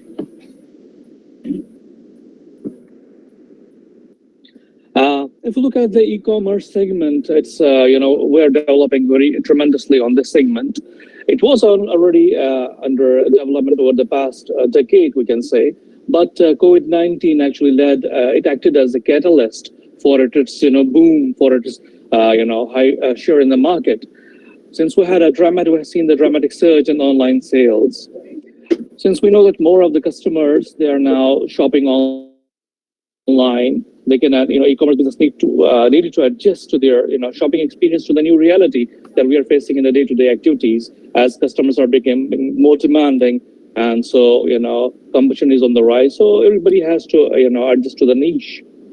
Now, if you look at the growth of the retail segment, it has been 6.51 trillion in it will be by 2023, 6.51 trillion, which is about, if we can say, e-commerce websites. They will contribute 22.3 of the total retail sales. That tells us about the volume that we need to invest in on. Now, if you look at the Indian e-commerce market, it is one of the top 5 fastest growing countries in the world in this segment. We are sitting at 25.5 growth, percent in 2022, which is expected to grow by 43.3% in 2023. Can move the next, please. Yes. Now, since we know that, since we're moving on this e-commerce trends, now it has encouraged a lot of, we can say, a lot of competition and a lot of things need to be done. So we're segmented into different segments where a more, classification needs to be done. So first is that artificial intelligence for personification. One of the personification is about tailoring user experience on what the company has learned about them over the past, based on their, real time, based on their purchases, based on their preferences, based on their activities, based on their location, what they have been preferring to. So, well, how does it actually tailor fit? If we look around as per the survey, as the survey is being conducted, 80% of the customers are more likely to become returning buyers if their user experience is excellent, up to the par. Now, what has it impacted? It has also impacted the software industry, because they have to just make it more customizable for the customer. So if you look at the industry, it is growing at 23.67%, and it will surge up to 5 billion by 2023. This will be a significant jump from 943 million that was in 2022. And if you look at the Starbucks around in the last quarter, 2022, 60% of Starbucks cold beverages were customized based on the real-time experience, based on the customer location. So this tells us how the artificial intelligence is actually, enhancing the e-commerce with all the industries. And so right now we are doing with the food, it is going with the, with the apparel as well. Next, please. So also part of customization in the e-commerce, which has led to greater growth, which has actually impacted the e-commerce growth by 2023, will be the hybrid commerce or omnichannel commerce. The future of the e-commerce is digital, that is the physical as well as the digital experience which the customers will be having. A simple way to conduct omnichannel is by selling what we call implementing click and collect, also called buy online, pick up in the store. That's already being done. Actually, it's now it is growing tremendously because we are having a specific locations where the businesses are having their units, reducing the brick and mortar model across the across the geographies. So if you look at this model, click and collect, what is to be valued is projected. Its projection will be surpassing by 154 billion by 2025. already we have the retailers like the Walmart, Target, IKEA. They're offering these services now. We have American Eagle and Apparel Wear. They're already doing this one. They're into the segment, and now we are doing the more customizable services in all across the sections of the commerce. If you look at the other part is the research online and purchase offline. Yes. There is a request from the audience. Please, you can uncam yourself. Pardon? Sir, please, can you put your camera on? There's a request Yes, from. sure. Yes. Thank you so much, sir. Can you see me? Yes, sir. You are visible and you're. Yeah, that's right. Now, if you look at the research online and purchase offline consumer behavior, it has increased in popularity. It has increased in popularity. Most of the research, around 56% of the research that's actually being conducted on the, what we're doing, or the mobiles or the, our desktops, it is actually translated into the real purchases. So this ROPO model that's called research online and purchase offline model is actually generating click sales for the click and collect model. Now, also in this model, in the hybrid commerce, we're looking at the progressive website, which Alibaba and now Amazon, they're doing it tremendously, leading to the e-commerce growth overall. Can I go to the next slide, please? Now, as we know, the augmented and the virtual reality, it has been, a tremendous growth in the past decade for the augmented reality. And now we're expecting 41.1% growth in this. It will reach to $56.2 billion industry by 2031. So there's a difference between augmented and virtual reality. In augmented reality, what we do is that we actually integrate the real physical world with the computer-generated visuals, sounds, or any other stimuli. Like, for example, you have a room, okay, you want to get furniture, you want to get, like, for example, what we did with the past, one of our clients is that he had a washroom, he had a lobby where he wanted to implement the marbles and the tiles. So actually we have to use that kind of already the physical world, which already is presently existing, and incorporate the digital, imagery into it, so that he can actually judge, reduce the, his risk that tomorrow it may not be compatible or it doesn't look good with him. So this industry actually is enhancing, the purchasing of the customer, and it is still evolving in this phase. So this is the augmented reality. In the virtual reality, it stimulates experience that puts the user in the seemingly real computer-generated environment using, headgears. That's actually we just transform. We actually put the customer into a virtual world and just enhances experience how it will be looking. That's not real, but it's customizable. Now, how the customers are reacting to it, it has been positive reactions overall. And according to the survey, 71% will shop more if a business used AR. It's 71% is more. It's a growth or manual, if the in-store shopping, it's much more feasible for us, actually, which is around 43% we make the sales transition in that. Another study reveals that companies using AR/VR have a 94% higher conversion rate than the normal that we're using. If we have given the picture here, you can see how the IKEA is. Many of us have already done this thing, where we're using the augmented reality, we're using the furniture, we're using, some kind of a stuff that we want to use in our room. We're giving this schema of our room and using that, stuff in that items in it, and checking if it is feasible, if it goes with our environment. That will actually help us in having less risk later on, and it will also help us in better controlling of the inventory, and also help us in reducing the return rate from the customer if they find it's not good. Next, please.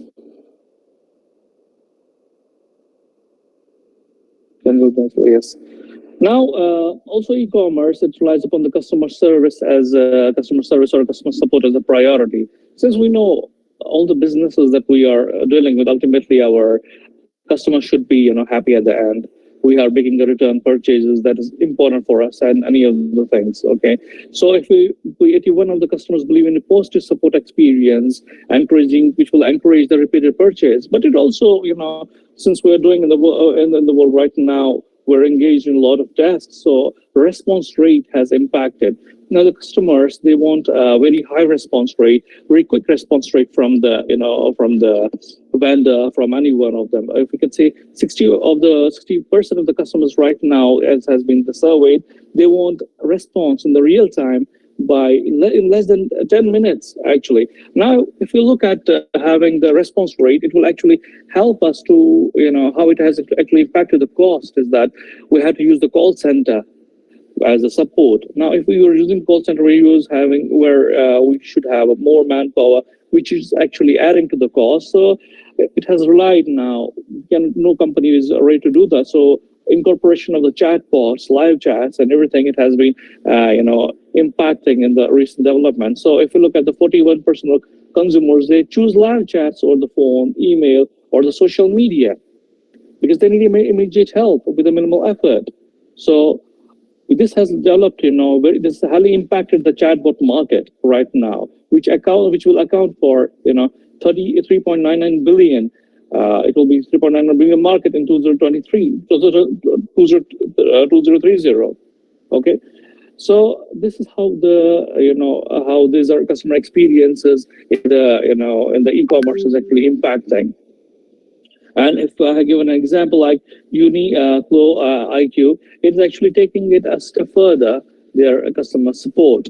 Actually, they are giving the customers their real-time preferences. For example, based on their past shopping behavior, based on their past visits, they're actually giving them more support. Okay, what should you wear? What should you do? Where should you go? It's a part of the customization of the software. Next, please.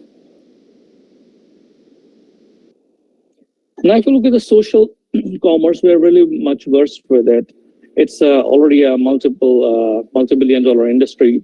Social media commerce, sales are expected to triple by 2025, reaching 1.2 trillion. Now, the social media involves selling products directly through the social media channels. We have Facebook, we have TikTok, we have Snapchat, we have all other things. These channels are we can put the short videos, paid advertisements. We are doing the influencer marketing that drive the purchase decision on the social media platform. Now this is on the increase. Now we have the companies like Shopify and all the companies like we have Alibaba, Shopify. They're going through the TikTok. They're using the other channels to actually incorporate the social media into their channel sales, which has impacted very much in this. Now we have companies that are actually doing the influencer marketing and actually doing the live streaming of the influencer marketing. This industry is going a bit ahead in this. Like you are using the influencer marketing, posting their real-time pictures, they're going across and definitely doing a session with the users. And with the users, once they're doing this kind of a sessions, they're doing the live streaming. That actually that is a more interaction with the end user and helping in the more, building more trust with the end user, which actually you drive the sales up. Next.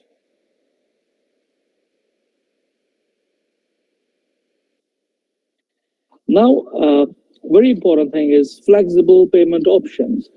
Since we know that mobile devices are nearly universal as of now, the advent of internet, the advent of 4G and 5G, it has caused people to use more internet. It depends on the penetration rate of the internet in the countries. Like for example, if we talk about Saudi Arabia, the penetration rate of the internet is 98%. That means all the people here they have access directly to the internet, which will lead to the purchase. It will lead to the more mobile purchases, which will lead to the more mobile transactions. If you look overall at the global scenario,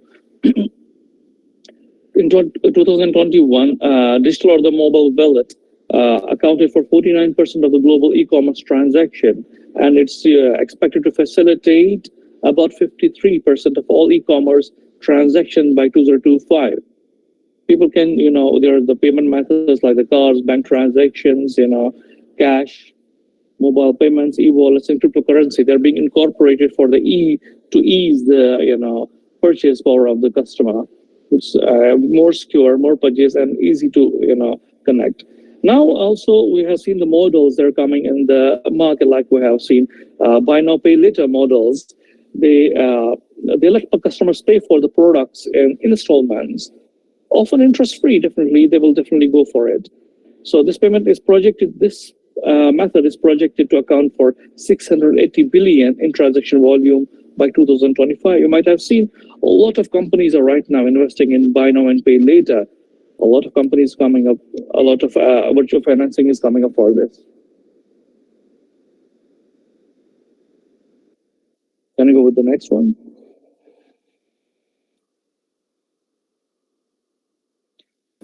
If you look at the subscription model, it's taking, especially with the subscription models all over the world, we have seen, especially with the food industry, especially with the health industry, going with the subscription model to reduce, the supply chain, to actually have a better, we can say, it plays a very future role in, in connecting with the customers, so that they can having practical, they have to fulfill the customer recurring expenses. We can go with the next.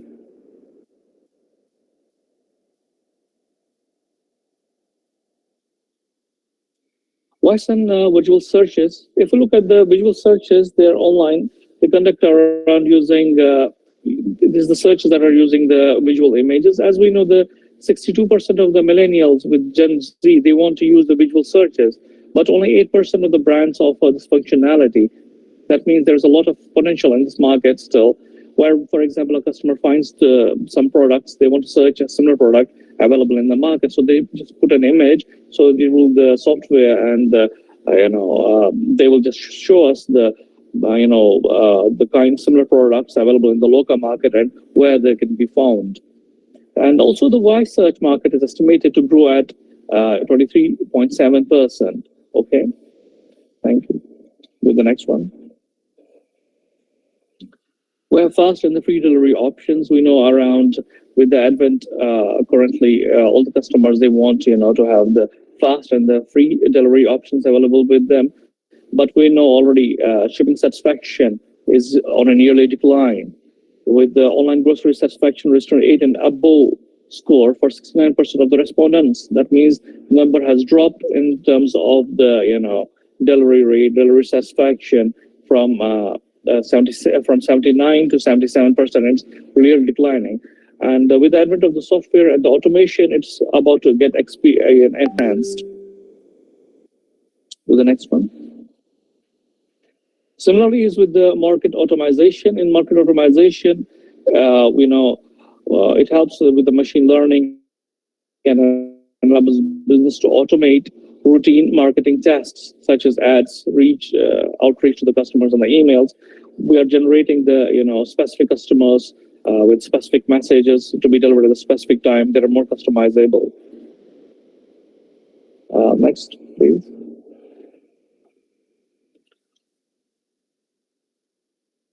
If you look at we know the green commerce is among the money rising trends in the online shopping, and major field of interest is how the orders are packaged and delivered. And since we know the customers and consumers are becoming smart and eco-friendly, they're mostly choosing from the retailers who are actually into this green commerce, who are actually using the carbon who are using the carbon neutral packaging, who are using the carbon trimming methods of under more climate concern. So it has actually helped the companies to actually tailor fit their whole supply chain based on the climate control regulations. Can you go to the next one? Zero party data, yes, it's very much important, and as of now, since we found the 86% of the customer, actually now the percentage is more, they really care about their data privacy. Now it is forcing the companies to actually really control the app tracking, to control the data tracking of the clients. Already we know that Apple has been doing this thing. They're tracking they have the app tracking transparency with the customers. They have their own laws now, and also so that that is not put out the affiliate marketing companies, Facebook or any other advertisement companies. Similarly, Google Chrome will also add its support for third-party cookies by mid-2023, so as to secure the data of the customers. That's all from my side.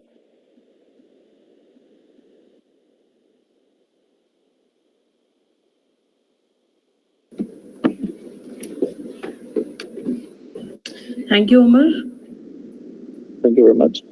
Thank you so much. And you have shared great insights on e-commerce developments that have recently been affected positively or negatively to our lives. And beautifully, you have explained and covered all the points. Thank you so much for accepting our invitation and taking your time from your busy schedule. Thank you so much once again. Thank you. Thank you so much, and best of luck to all of you. Thank you. I request Pakhi to please continue for the offline presentations now, because online presentations will be taken separately.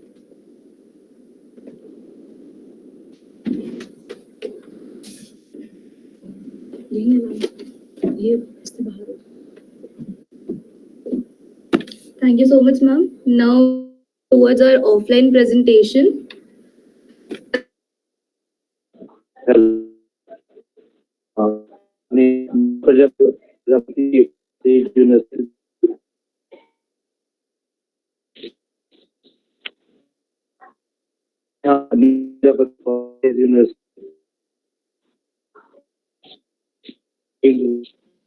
Hello. Hello. Ji, I am audible.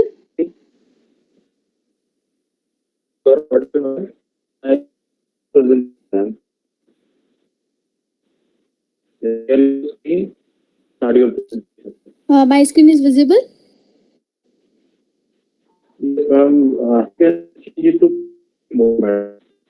Hello.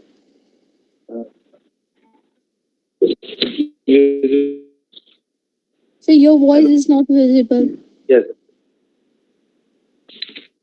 Ma'am, you my can screen start is your visible? presentation. Yes, ma'am. Your screen is, ma'am.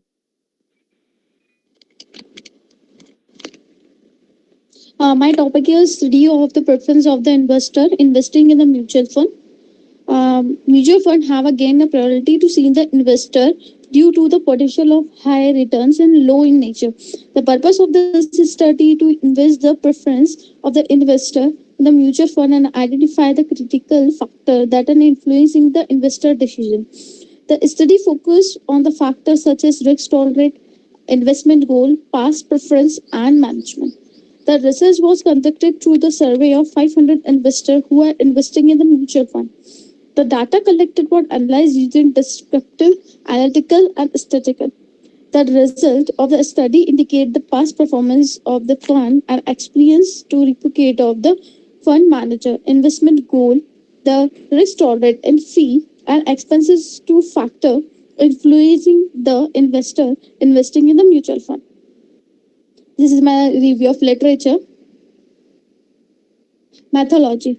In my research, I have used the quantitative method and questionnaires and survey to determine the relationship between independent and dependent variable in the population. The research was conducted in 500 investors who have invested in the mutual fund. The survey considered the questionnaire related to the investor investing goals, investment preference, risk tolerance, and investment expenses. The survey was conducted online in and person in and data collected using the questionnaire. I have used a descriptive and expressive research. In the sample, I have get the 500 the data for my study. Study objective to study awareness learning regarding mutual fund, to invest the investment preference invest in the mutual fund, to identify the open-ended and closed-ended type of mutual fund preferred by the investor to make an investment in mutual fund, to realize the impact of fee and expenses associated with the mutual fund on the investor investing a decision. The result was survey indicate the most important factor investor who are choosing the mutual fund was the past preference in the fund. The investor also give a significant importance the fund manager experience and reputation followed in the fund. The survey related in the investor with a higher risk tolerance were most likely to invest equity oriented mutual fund. And the conclusion of this study is the study conclude that the past preference of the fund experience and reputation to the fund manager are most critical factor of investor when selecting the mutual fund. Investor risk tolerance also play a critical role to determining the investment preference. Mutual fund companies should focus on providing a content and reliability return to the investor to take the more investment. The study recommended that the investor should carefully assess their risk tolerance and investment goal before investing in a mutual fund that they invested with align the long-term financial objective. These are the bibliography from where I have prefer for the research paper. Thank you. Thank you, ma'am, for your presentation. Wonderful presentation. Now, our next participant is visible on the screen is Hari Priya. Hello.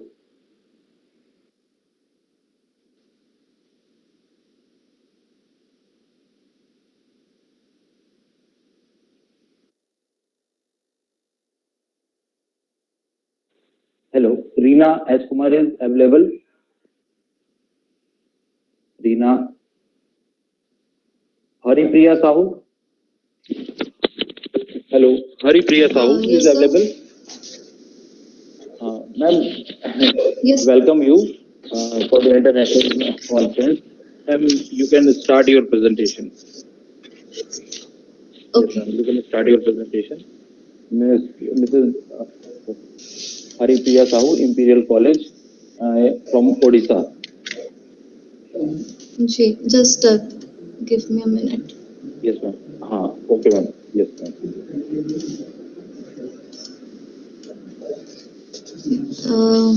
Is it visible?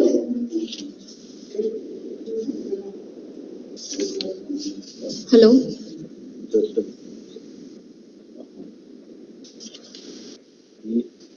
Sir, is my screen visible? Yes, ma'am.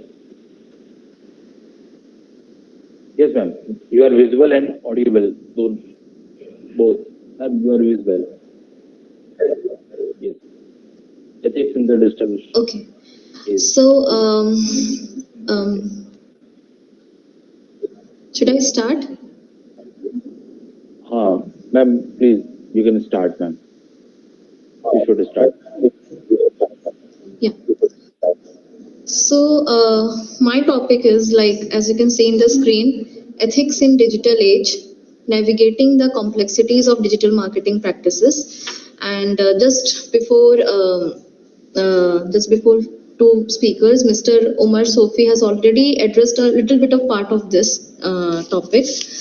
So, India is known as the land of ethical values and morality, and it has always been a destination for people looking to live to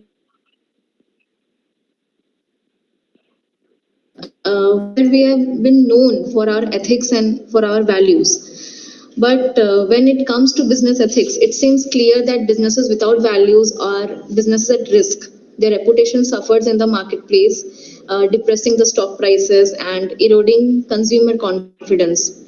Recruitment of talented personnel is also very difficult. So values have a pragmatic place in the business world, precisely shifting sands. So my objective for the study is basically the ethical issues in digital marketing, which has becoming very rampant as the internet has been evolving. Along with internal evolution, moral principles and disciplines dealing with good and evil or right or wrong are related to ethical digital marketing issues. So, like for example, this we have been seeing in many, like reels and during our Instagram and like the ad versus the reality. So, why this ad versus reality thing has been there?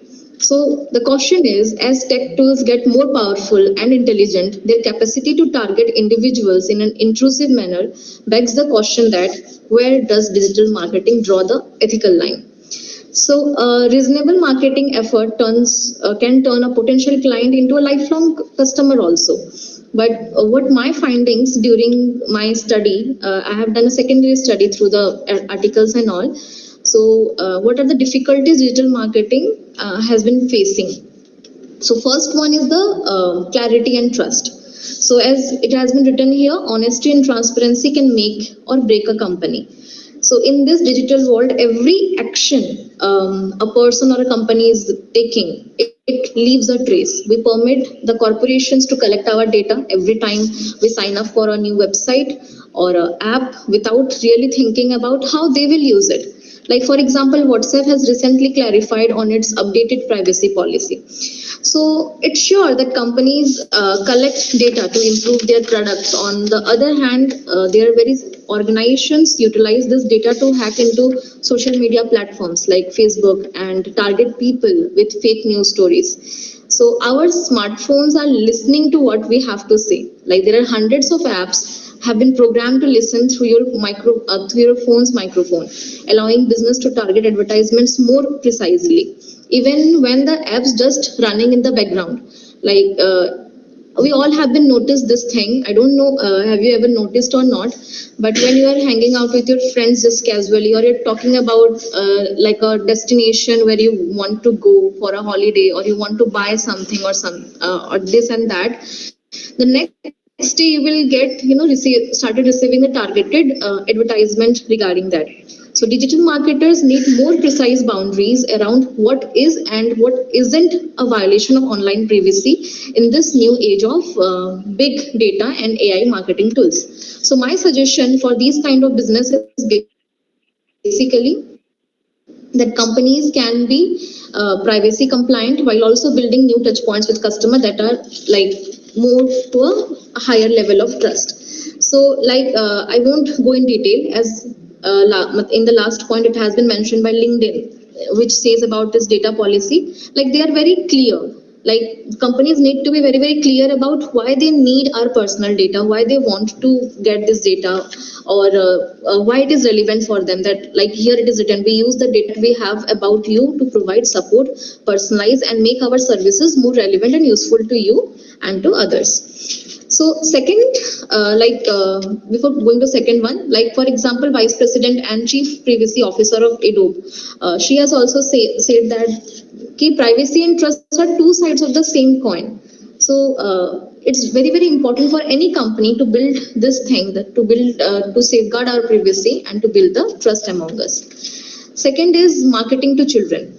So right now, definitely children's interest and identity are developed nowadays, and not just on the playground, but through a whole digital universe. And digital marketing is meant to be very addicting to children. It's all about entertainment, emotion, engagement, and chemical and non-chemical addiction. So consumer behavior in children directly tied to our feeling of self and acceptance.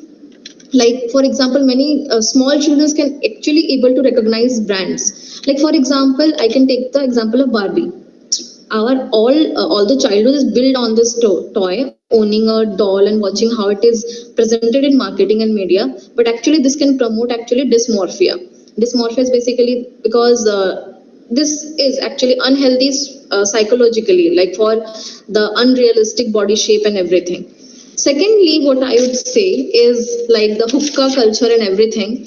I would say because of the trends in social media, we can say, or because of the Bollywood or anything. So this has become more popular because of the social media, and जो चीज देख रहे हैं वही चीज ही सबको use करते हैं because it is more visible nowadays.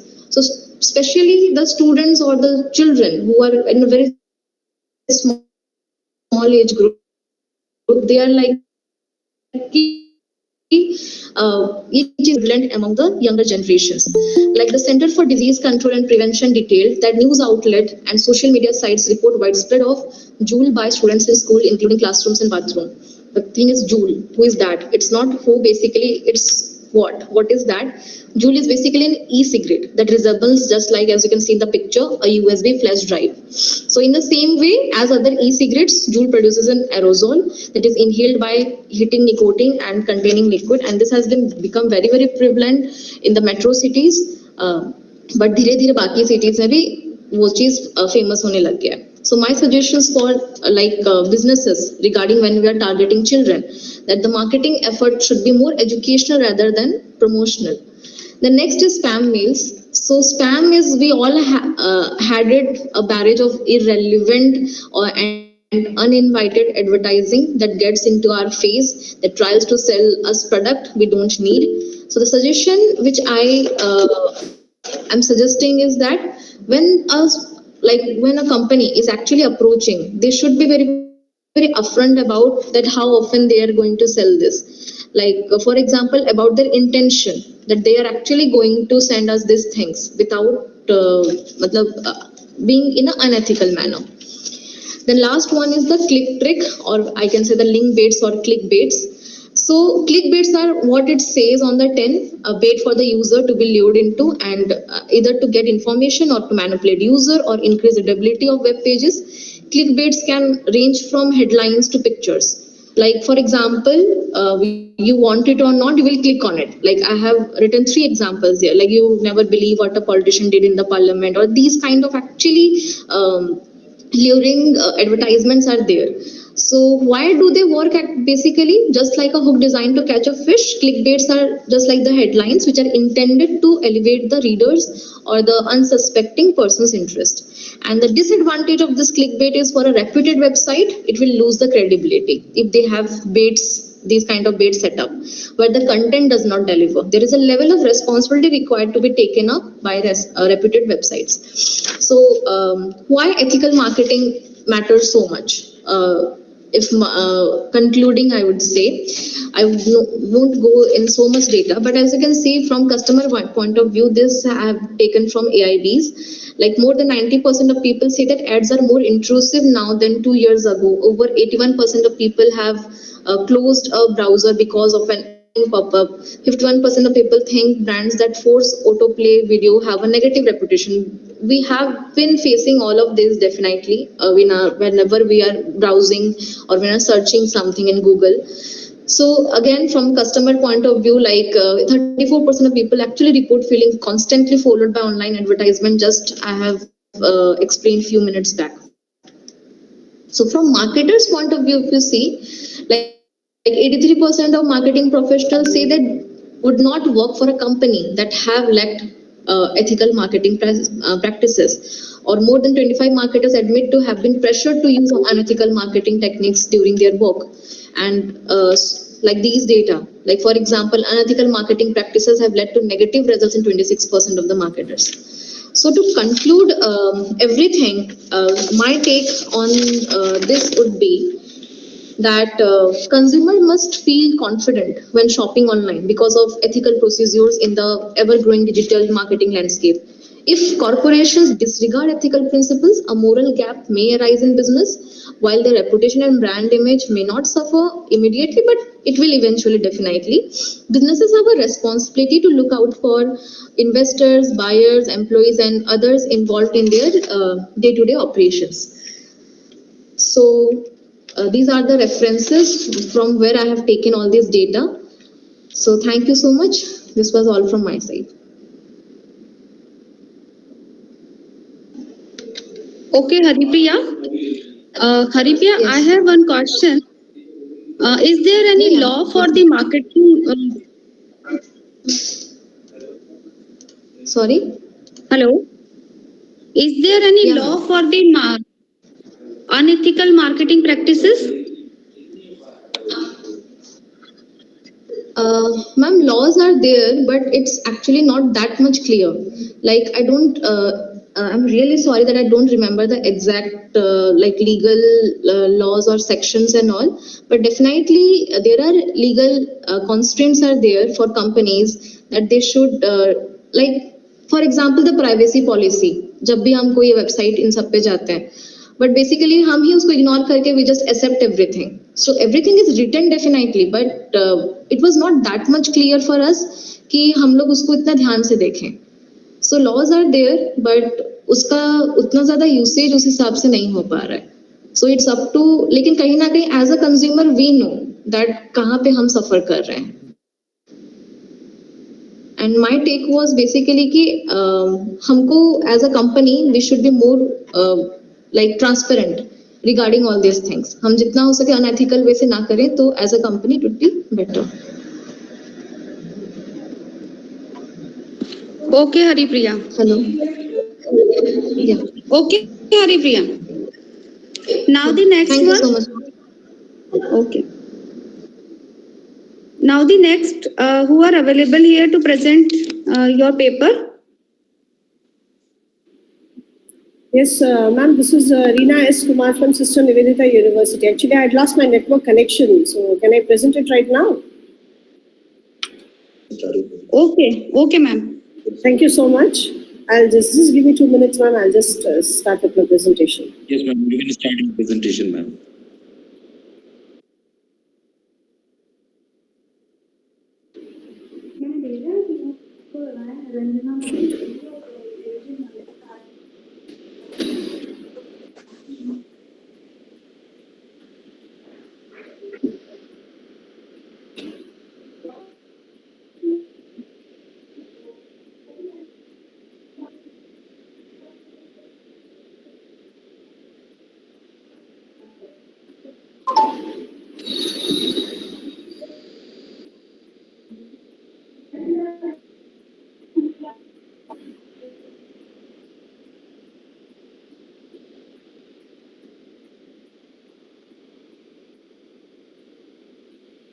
So, is my presentation visible?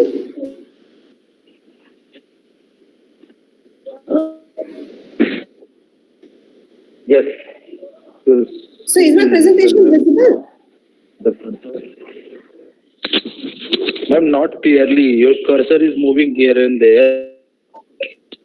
Okay, sir. So, wait 1 second, sir. Please check your connection, ma'am. Yes, sir. Just 2 minutes. Yes. Okay, ma'am.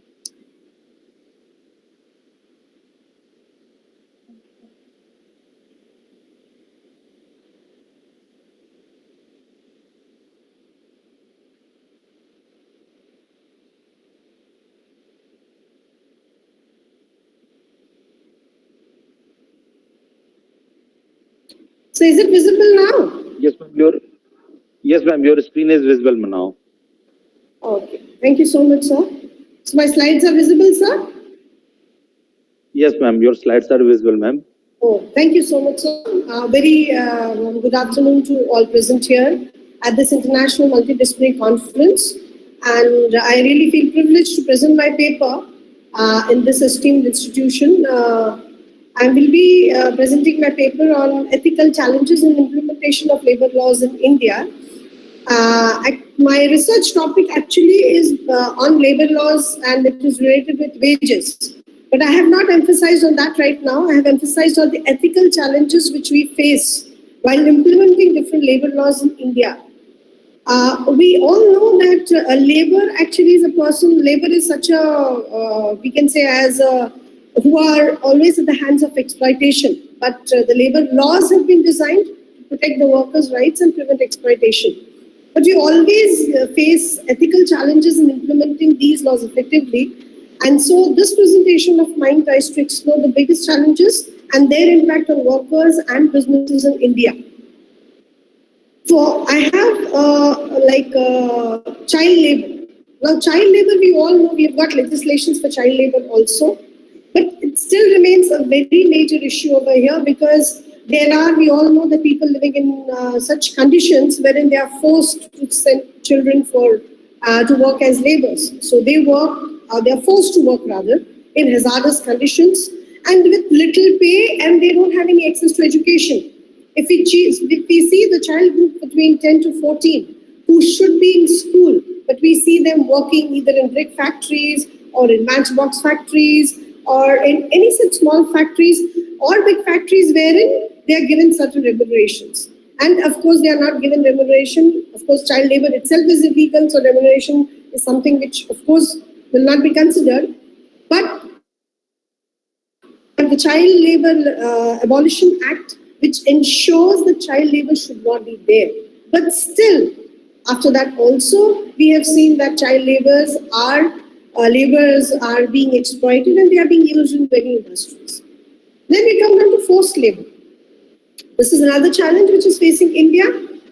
Workers, we have always seen, especially migrant workers, during COVID-19 also we saw, and we know that there are many workers who come from one state to another state and they are lured with jobs and false promises, and they are forced to work under appalling conditions. They are promised that you will be given a shelter to stay, you will be given a very good salary, you will be given everything, whatever needs are required, you will be given. But especially in the informal sector, if we see, the workers are given the bare minimum needs as well as they are given bare legal protection. They do not even have the minimum statutes of law. So that is why that is another disadvantage in the unorganized sector. Then if I move on to the next part, which is gender discrimination, which is very much there. If we see prevalent in many industries in India, women are often paid less than men for doing the same job. And of course, they are subject to sexual harassment and discrimination also. Then if we see the hours of work also will be said that, no, this is a lady, so she should be let to go after 6 o'clock. Gent said so he can stay back till 8 o'clock, so he'll get an overtime. So this gender discrimination is a very bad feeling which gives us in this environment. And for this reason, the female workers are paid less than the male workers. They are not. They are even deprived of their wages which they should get. Then we come down to the poor working conditions. We have seen workers working in low pay, no job security, especially I again once again mentioned that this is specified in the unorganized sectors. So it makes it very difficult for them to make the ends meet.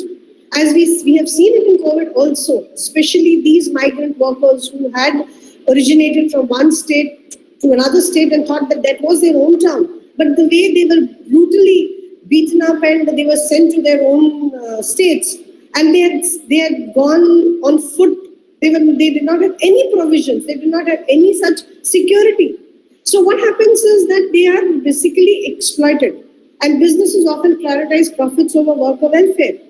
Government, of course, has been trying to enforce regulations, but it is always these ethical challenges which come, and they are not succeeding.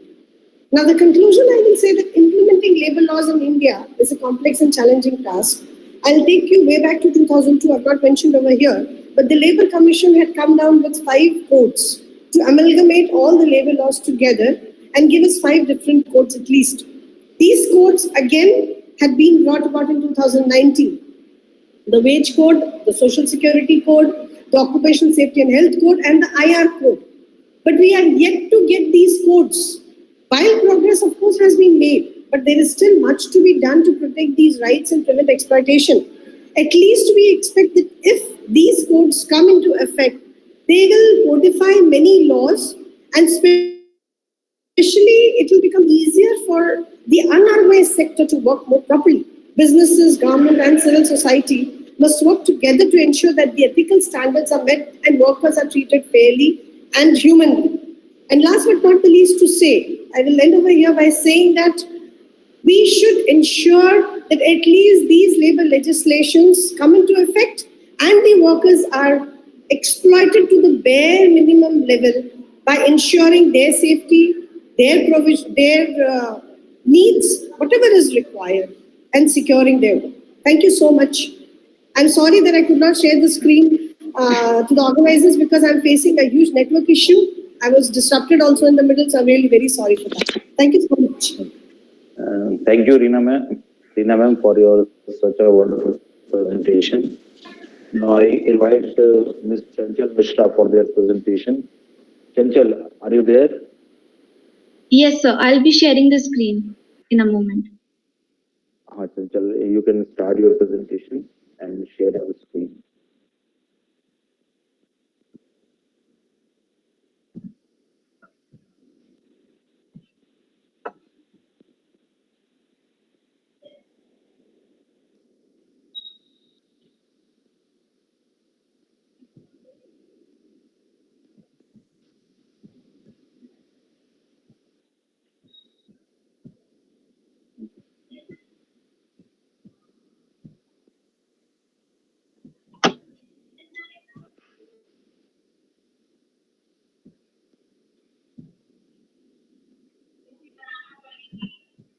Yes, Chanchal.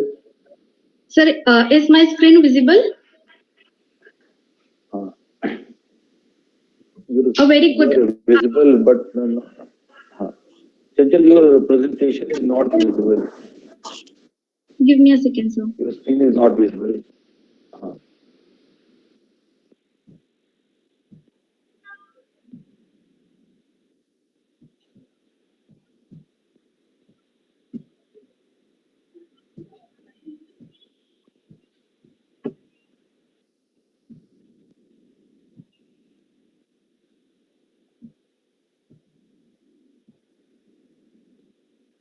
Share your screen. Sir, is it visible now? Yes, Chanchal, your screen is visible now. Okay, sir. A very good afternoon to respected guests and dignitaries. I, Chanchal Mishra, would like to extend special thanks for giving me opportunity to present my research paper through online mode, as I am unwell and would have missed this opportunity. But digital platform and IMI has turned a boom for me. My topic for today's presentation is a study on customer behavior through digital marketing in Instagram and Facebook. Why to study digital marketing? What was the reason that I have chosen digital marketing is that we are living in the era of rapid growth of technology where we have switched from traditional approach to digital approach for most of the things. The research paper I worked on revolves around the current influence of social media sites on online shopping and customer behavior. Here are different tools which are used by digital marketing companies and agencies to influence customer to purchase products and services. What was the objective of my study? The first one was to understand the purchasing behavior of customer through effect of digital marketing. Second, to understand how digital marketing is handling social media platform for promotion of online shopping. Third, to understand why people are switching from traditional shopping to online shopping through digital platform. And the last one was to understand the techniques used for the promotion of social media. Here were the hypotheses which Chanchal, I have... please move your slides. Chanchal, yes, please sir? move your slides. It's not moving. Your slide, change your slides of the... Is it moving now? Yeah. So here were the objectives which It's I moving discussed. Now I'll be discussing about the hypothesis of the study. The hypothesis one was post of advertising categories have a positive relationship with the intent of social influence. The second hypothesis was post of time-saving categories have a positive relationship with the social influence. Hypothesis third was post categories have a positive relationship with the interaction of the social influence. Here, explaining the conceptual model, here I would like to explain the three conceptual model which I have prepared for the research paper. First was advertising, relation with social influence, time saving in relation with social influence, and security features in relation to social influence. Here were the findings of my studies that people are giving great response to the digital marketing campaigns run on Instagram and Facebook. Respondents are willing to purchase goods and services which are being promoted on platforms like Instagram and Facebook. People are satisfied with the products and services they get, which has displayed through digital platforms. Last but not the least, there is a wide area available for vendors and agencies to use digital marketing for their companies. Here are few scopes for future study on my research paper that if a person studies further on this topic, there is huge scope to learn about online shopping pattern of customer, to know about purchasing pattern of people and their preferences, to find out the reasons for buying online products, and to find out the price range that people prefer mostly. Here are the limitation of my studies, that the time span for the study was limited, the sample size was pretty small, the literature review for the topic was limited, the data collection is of present time and cannot be used for the future studies as this study is time bound. Study is limited to only two social media platforms, that is Instagram and Facebook. That was the biggest limitation of the study. Here were the questionnaire which I have prepared for collection of data, which was prepared on the Likert scale 5 pointers. Here, I would like to thank you for listening me and giving me this time and opportunity. Here, I would like to end my presentation. Thank you and have a nice day ahead.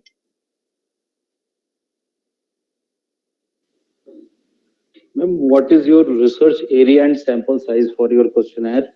Such sample size was of 200 people and the framework was the people and the students who are using social media sites on the phones on regular basis. So how can you use Instagram and Facebook in a good manner of digital marketing? Any suggestions for the using the Instagram or Facebook in a such a positive manner to influence the society in a positive direction? Sure, sir. I would like to give my suggestion on this.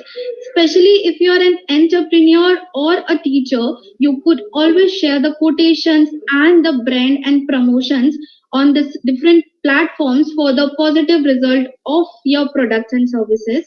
Other than this, as an individual, if you are on this different social media platform, you can share about your personal lives and professional lives to build up your personal brands and brand value on these different platforms. You can always share your achievements and new updates in your life as well as products and services. And as we are talking about two separate things, as a person, you are on social media as and the other one is as a brand. If you are as a brand on this social media platform, you have to make sure that you are totally updating your customer and holding your customer retention, as there is a frequent switch from brand to brand by an individual person. Okay, thank you, gentlemen. Thank you for your such a nice presentation. Thank you so much for Best of luck giving for me the the future. opportunity. Thank you so much. Have a nice day ahead. Thank you. Okay. Is there anybody to give the presentation available?